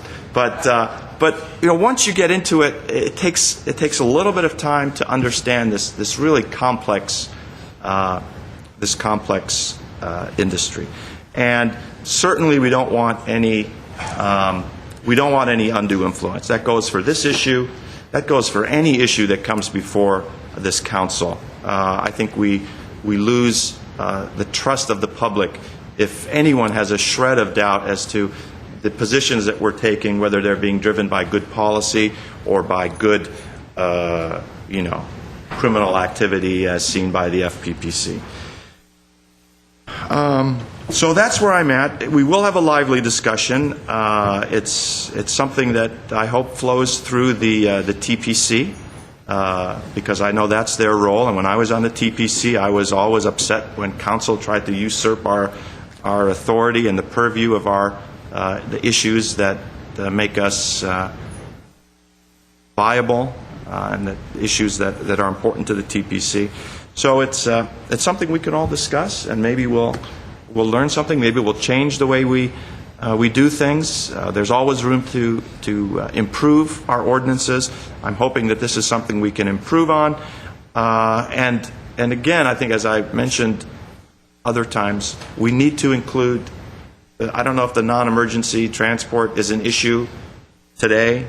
Should I not even mention that, not even jinx it? I know, but back in the day, that was also a very hot issue with the same points. Do we want to raise the cap? How many do we want to permit, et cetera, et cetera. So to the extent that it's an overlap, I wouldn't mind also including some of that ordinance in as well. But if you have other thoughts, if you think that that's too big of a bite to take out of this issue, I'm amenable to discussing it and just paring it back to the Would you like a motion now? Move 9A2. Mr. Weaver wants 9A2. Second. There's no further discussion. Let's take roll. Council members, Draymond? Yes. Friedman? Yes. Quintero? Yes. Weaver? Aye. Mayor Najarian? Yes. Next item, please. And with that, Mr. Mayor, we will be back in 2 weeks with findings to support your decision. Staff has. And then, obviously we discussed Staff bringing has this back. direction. You know what we're interested in, and I think staff appreciates the direction, and consistent with the motion you adopted when the matter was first brought to you to decide whether to have a hearing, staff is going to embark on fairly significant research project and what will, I think, amount to not only a lengthy report but a spirited discussion. TPC will look. First through the TPC. Okay. Next item, please. Mr. Mayor and Council, we now return to oral communication. Discussion is limited to items not part of this agenda. Each speaker is allowed 5 minutes. Council may question or respond to speaker, but there will be no debate or decision, and City Manager may refer the matter to the appropriate department for investigation and report. And I apologize to Terry Deaver, whose card we overlooked in the initial portion of public comments. So, Ms. Deaver, please come forward. Thank you, Mayor, members of the Council. I am here representing the Arts and Culture Commission, and thank you, Councilmember Quintero, for mentioning it early on as well. We have the Open Studio Tour, which is coming up. It's the 6th annual. It's coming up on Saturday, July 24th from 12 until 6 p.m. For those of you who have maybe not attended in the past, this is going to be one of our largest ever. Over 200 artists are going to be participating, coming in from 26 other cities as well, including artists here in Glendale. And in addition, the Brand Gallery, which is hosting artwork from each artist, about 140 artists there. That's going on through August 13th. There are 2 ways of seeing it. There's maps that you can download from the website. Our website is the Arts and Culture, GlendaleArtsandCulture.org. You can also go to the main city website and have a link, and the map here has information about all of the artists and where they're going to be. There's about 38 different locations. Lots of artists are going to be being hosted in businesses, and in parks, and in some of our public spaces. So it's going to be a really great event and an opportunity to support artists in and around Glendale by purchasing their artwork and seeing their work and visiting their websites and telling your friends. So we want to invite each and every one of you to the event, and certainly the public as well. Thank you so much.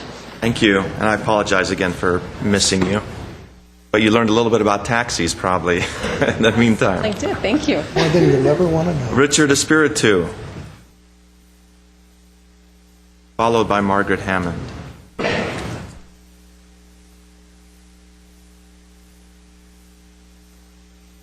Good evening, Mr. Mayor, members of the City Council, and staff. I am Richard Espiritu. I'd like to start my presentation tonight by stating that If you have a disability, you have rights regardless of your social or economic status. A gentleman by the name of Mr. Jeff Brown titled a number of emails to employees here in the city of Glendale stating temporary disabled parking. In one of the emails, he said, "Send me proof of your DMV disabled placard." Another statement said, "Disabled placards are not to be used to park in visitor spaces or any other reserved spaces." According to the DMV regulations, only sworn law enforcement officers have the right to ask a driver for proof of their DMV placards. DP and DV placards cannot park, according to the DMV, in red, commercial loading, passenger loading zones, or marked access routes. It doesn't say anything about reserved parking spots. Mr. Whitaker made a statement in another email. This may be outside of his role as ADA coordinator. He also stated there are 14 accessible spaces for 600 Civic Center parking lots. As the ADA coordinator, he is required to provide equal access to city buildings, programs, and services. Nowhere does it state excluding municipal employees. ADA requires one handicap space for 25 spaces or a fraction thereof. If there are 600 spaces required or there, it would require 24 handicap spaces, not 14. Mr. Matt Doyle, in another email, made the statement, "Unfortunately, there is no legal obligation to provide covered parking for disabled employees. There is no, and this is not a labor relations issue." Another email by Mr. Zern said this, "Nor is there a requirement under the provisions of the Americans with Disability Act." I wish to respectfully disagree with Mr. Doyle, Mr. Zern, Mr. Whitaker for the following reasons. EEOC guideline letter dated January 9th, 1997 stated, according to the Second Court of Appeals, employers must provide parking, including covered parking, that meets the needs of individuals with disability, even if the parking is not provided to other employees. In an April 24th, 1998 letter, it states, assigning an employee with a disability must be accessible under the public accommodation provisions. On June 29th, 1998, in another opinion letter by EEOC, the employer providing parking lot so that the spaces would be accessible to workers with disability is required reasonable accommodation. According to ADA, and I'm just going to mouth off a bunch of numbers here, 28 CFR 36.310, 29 CFR 130 or 1630 and 1630.2 subparagraph O, 49 CFR 37108 addresses the issue of accessible parking. We're going to go to case law now. Case law, Lyons versus Legal Aid Society. In the opinion letter of this case, it says that an employer must provide parking, including covered parking, that meets the needs of individuals with disability as a form of reasonable accommodation. That's case law. In conclusion, ADA has provisions where an employer does not have to provide reasonable accommodations. Number one, if a person's disability may no longer necessitate reasonable accommodations, this can only be determined by a doctor Thank you, Mr. Spirit. 1 second. Undue hardship of the employer, and that's very well stated in ADA. And this may also become an issue of civil rights in the Unruh Act as retaliation of gender, age, and ethnic origin. Thank you for your comments. Margaret Hammond,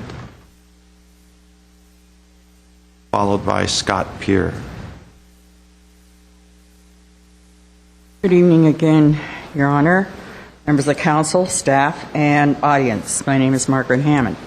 I'm kind of here to help out a couple people on this subject. The Verdugo Woodlands Homeowners Group is sponsoring the fundraiser to fund the military recognition banners that hang in Glendale. They're having a dinner July the 24th from 5 to 7:30. There will be entertainment by the Andrew Sisters, quote unquote, I guess. RSVP to 241-1856 and for information and address, or if you wish to just send a donation for these banners. The next thing is, again, somebody else was supposed to do this, but the movies in the park this Sunday will be the Double Indemnity is going to be at the Brand Park, the Doctor's House area, which was 1944 was made, the movie, and some of it was filmed here in Glendale. It's really fun to go to these. The only thing is make sure you take warm clothes, although maybe this time it won't be as cold as it was last time at night. Maybe a lawn chair. And it's supposed to start at 7:30, but I don't think it'll be dark enough at 7:30. It probably more closer to 8 o'clock. But it is a neat event. There were a lot of people there last time. Neighbors, everybody sort of talking and having a good time. Take a picnic lunch and a blanket. And as I say, for older people like me, that if I get down on the blanket, I couldn't get up again. So I'd have to spend the night there. Anyway, it's this Sunday, so make sure you come and attend. It's in cooperation with the Parks Department. They help us out, and it's the Glendale Historical that are backing it with the help of the Parks Department. Now, the next one that's a big deal is, again, America's Night Out, which will be Tuesday, August the 3rd, from 6 to 8 at Pacific Park. They're going to have these events all over Glendale, but ours will be probably, we hope, and feel sure we're going to have probably 300 to 400 people. We hope that's all there will be. We need volunteers, we need money, we need donations. Everything is done by volunteers, so, and in that area, they really enjoyed it last time, and we're hoping we'll get a bigger crowd this time than we did last time, so they can come and talk to the police and so forth, the fire department and the dogs. The next one is the Summer Night on the Plaza, which is put on by the Committee for a Clean and Beautiful Glendale in cooperation with the Neighborhood Services, and that will be Thursday night, July the 29th, right here in the plaza. And it's really a wonderful affair. There's going to be about 20 different restaurants, Outback, Olive Gardens, Billy's, on, the restaurants, BJ's. And then we're having the My Hometown Photo Contest, and there will be 2 grand prize winners, one for black and white and one for color. There'll be $250 for each one. There'll be our public auction, prizes, door prizes, and so forth. So come on, come all. You bring your family. My favorite subject back to is, of course, the park. What will we call it? They're calling it the Urban Watershed. I call it the Riverwalk Park, and we've gotten quite a bit of write-ups about it, particularly since now the they have decided that we need to clean up the river, and there will be money available to do that. And we are the only one, from what I can see, not maybe the only one, but we're a portion of the whole thing that has been already taken care of by other cities, and we are still dragging our feet on it. I was wondering if DreamWorks is still holding us up, or what's going on. Are we going to get going on that? I don't think we need a $20 million bridge. I think a $2 or $3 million, hopefully we can get some money for it, would be adequate for pedestrians and bikers and horses, horseback riders to go over to the bridge to the Griffith Park. I think it would be wonderful. I've talked about it. I think it would be great for Glendale. Thank you very much. Thank you, Margaret. Scott Peer, followed by Mike Mohill.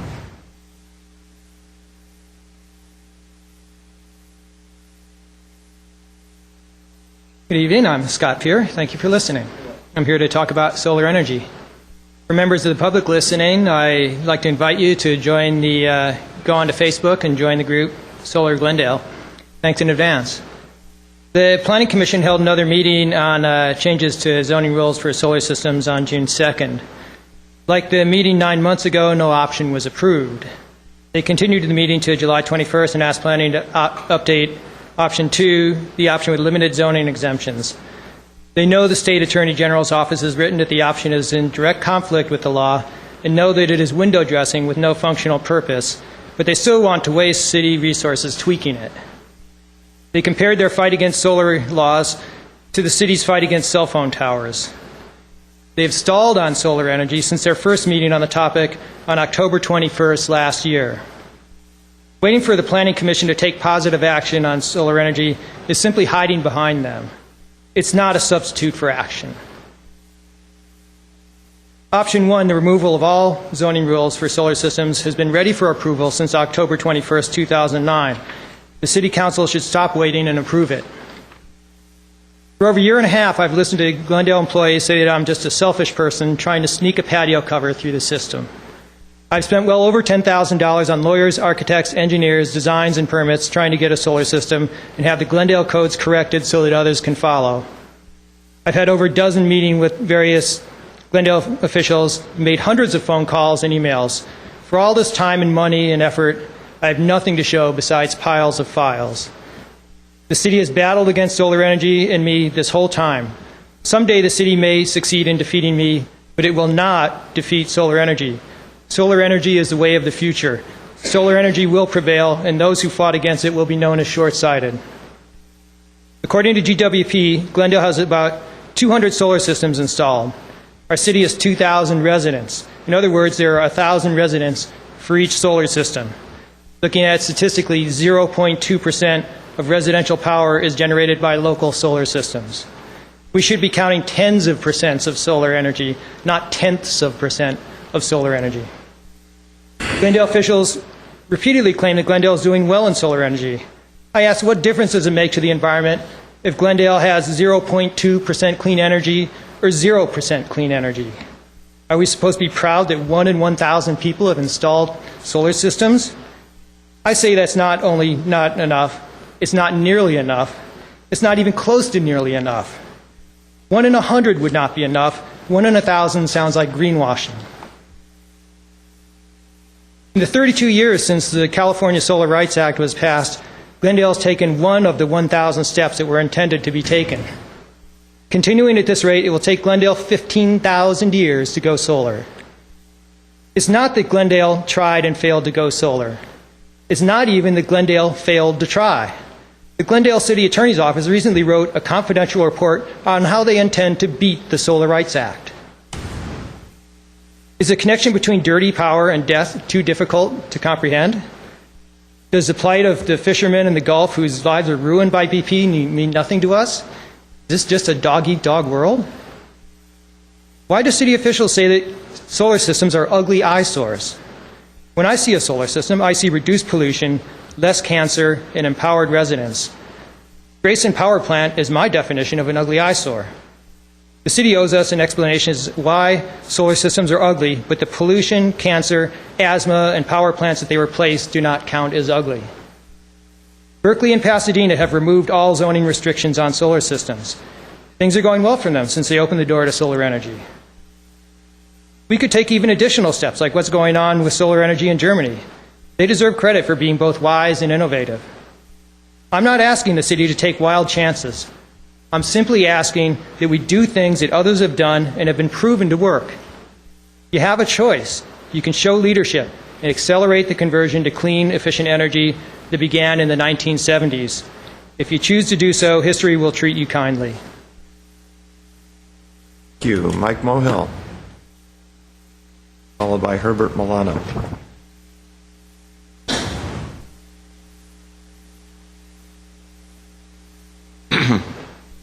Good evening, Mayor Najarian, council members. My name is Mike Mohill, long-term resident of Glendale. While watching TV the other day on the proceedings of affordable housing, Section 8, for veterans, I was appalled that Mayor R. Najarian was in staunch opposition to putting military veterans in front of the waiting list for affordable housing. Mayor Najarian was more concerned it would create a major backlash from the thousands of people already in line. So what, Mayor? To the thousands of non-veterans, did they risk their lives and fortunes so others could live free and enjoy the benefits and the fruits of this country? Did these non-veterans come to Glendale disabled, limbs missing, and despondent? Did some of these non-veterans make poor economic decisions and now ask the government for assistance? Are these non-veterans, these non-disabled, disabled because of combat or because of an accident on the freeway or some other place? How many non-veterans live in this country and do not contribute a dime to its success or pay taxes? How many people claim poverty and never worked a day in their lives? The list can go on and on. But the point is, none of these thousands of people who you want to go to the front of the line ever carried a rifle into combat, parachuted into enemy territory, ate dirt, lived in a foxhole, felt the desert heat of Afghanistan and Iraq, or lived in the jungles of Vietnam, or experienced the freezing winters of Korea. After Memorial Day, shortly after that day, I addressed the City Council and this body and told you and everybody else of my hero, Corporal Larry Leonard Maxson, a Medal of Honor winner during the Vietnam War. Mr. Najarian, Corporal Maxson never had the opportunity to apply for Section 8 housing because he came home, Mr. Najarian, in a body bag. But the city of Burbank honored his heroism by renaming Pacific Park in his honor last April. Perhaps, Mr. Najarian, you need a trip to Arlington National Cemetery and see all the graves of young men and women who will never, never have the opportunity to apply for Section 8 housing. These Americans, heroes, will miss the opportunity to apply for Section 8 housing in the jewel city we call Glendale. Maybe after a little rethinking of my hero, Corporal Maxson, you would do the right thing and follow the lead of your colleagues, Frank Quintero and Mr. David Weaver.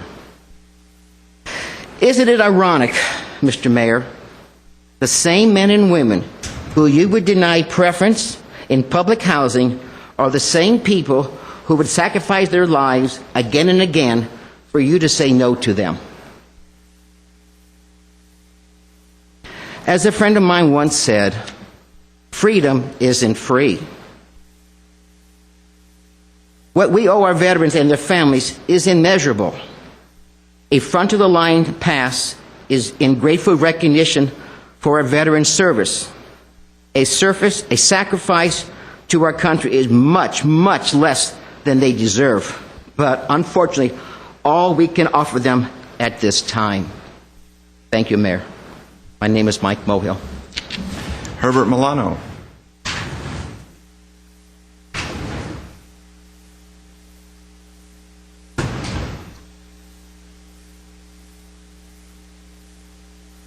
Good evening, Mayor Najarian, members of the City Council, City staff, my name is Herbert Molano. I've intended to speak about the issue of the contracts with the Glendale Fire Department. But after hearing Mr. Mohill bring up to you the issue of the assistance that, housing assistance that veterans need, it dawned on me that there may be a couple of more things that I could add to this particular argument. During the Vietnam War, most of us were expected to serve one tour of duty. And it was very rare for someone to volunteer to do a second tour of duty. And it was our choice. And I remember some individuals who actually decided to stay another year. And I thought that was absolutely insane. When I think about what we are expecting our current military to do, it's more than one tour of duty. Sometimes two, sometimes three. And I had lunch today with a first lieutenant who served in Iraq, now 4 tours of duty. It's amazing. What is amazing, though, is the impact that it has on their families. So if we were to look at the number of families who are breaking up, who are having significant psychological problems, and who are having significant financial problems, it's a significant number. I know that the Democratic Club in Glendale, when we met, we were trying to figure out a way of providing funds on a regular basis to provide sustainability to veteran families. It is that bad. And yet, day to day, we don't think about the war here.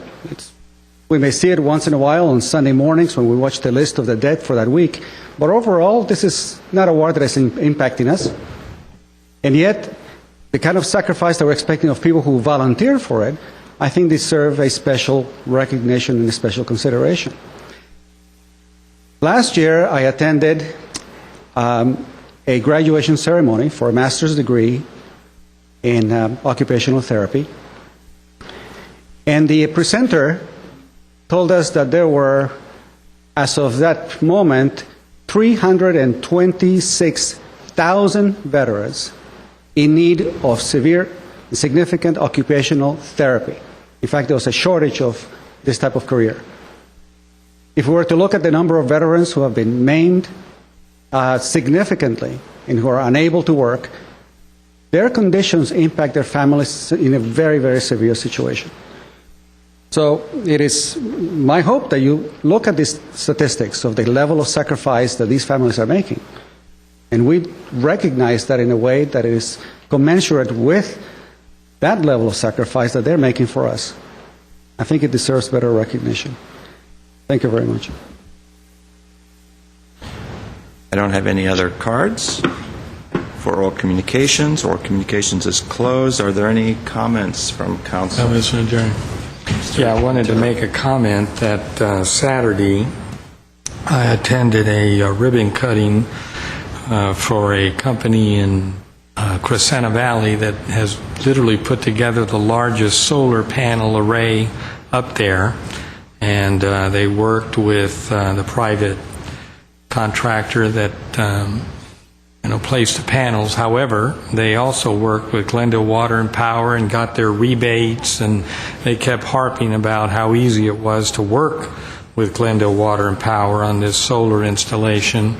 And then the contractor that did the business went out of his way to tell me the same thing, that working with Glendale Water and Power was just really great compared to some of the other cities that they work with. So just wanted to let the public know, if they're interested in solar energy, they need to contact Glendale Water and Power, and they can work with them and do all the solar panels that they need to do.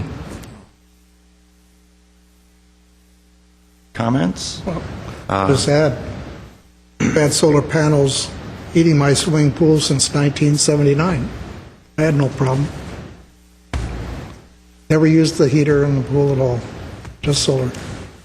Mr. Draymond. Well, since it seems to be true confession of solar panels night. Have you got them too? My condominium, which is 111 units, has had solar panels since the late 1970s. It's all of our boilers for the, we don't have individual water heaters. We have large boilers for the building and for the complex, yes. And those are heated by solar panels and have been. Not a new technology, obviously. A lot of refinements over time. I know that's probably not much comfort to Mr. Peer, but anyway. Thank you, Mr. Mayor. Well, along those lines, on my swimming pool at home, which is not an Olympic-sized, multi-laned swimming pool, I do have a solar blanket, which is a very crude technology. Not only does it heat the pool to very comfortable water temperature, but it also stops the evaporation of water, so I don't have to refill it and argue against a tiered rate for the water rates. My next comment is, I think Mr. Spiritu is making an allusion to the parking garage, the civic parking garage, and I've had a couple people mention that to me. I'm wondering if we can look at how that is structured and see if there's a more efficient way to park and to organize and stack the garage. I know that might not be on the very top of our... As it relates to handicap parking or all parking? Well, I think as it relates, I think the issuance of what I'm hearing about is some reserved, non-permanent handicap parking may be a function of the availability of other spaces throughout the garage. So it'd be good if we could take a look at that and just get an assessment as to making sure that we're using the existing spaces most efficiently. So the last comment is to Mr. Mohill. And Mr. Mohill, I don't need you to lecture me on patriotism. When it comes to sacrificing for this country, I have a brother who gave up his dental practice, a lucrative dental practice, for a period of 9 months to a year, and who went to Iraq to tend to our wounded soldiers. I have a brother-in-law who's done 3 tours of duty in Iraq as a colonel, and who's there right this very moment, putting his life on the line. And I have an uncle. His name is Michael Najarian. And why don't you check the Montrose Vietnam War Memorial, because his name is inscribed on there. And he died at the age of 24 as a corpsman for the Army. So the very last person I need to lecture me on you or your friends or whoever you know is you. Because my family has been committed to defending this country, and yes, one of them has given up their life. Go check it out. It's in Montrose. I think you go there once in a while. So let me just get that clear. Any other comments? Motion to adjourn. So moved. Second. We are adjourned.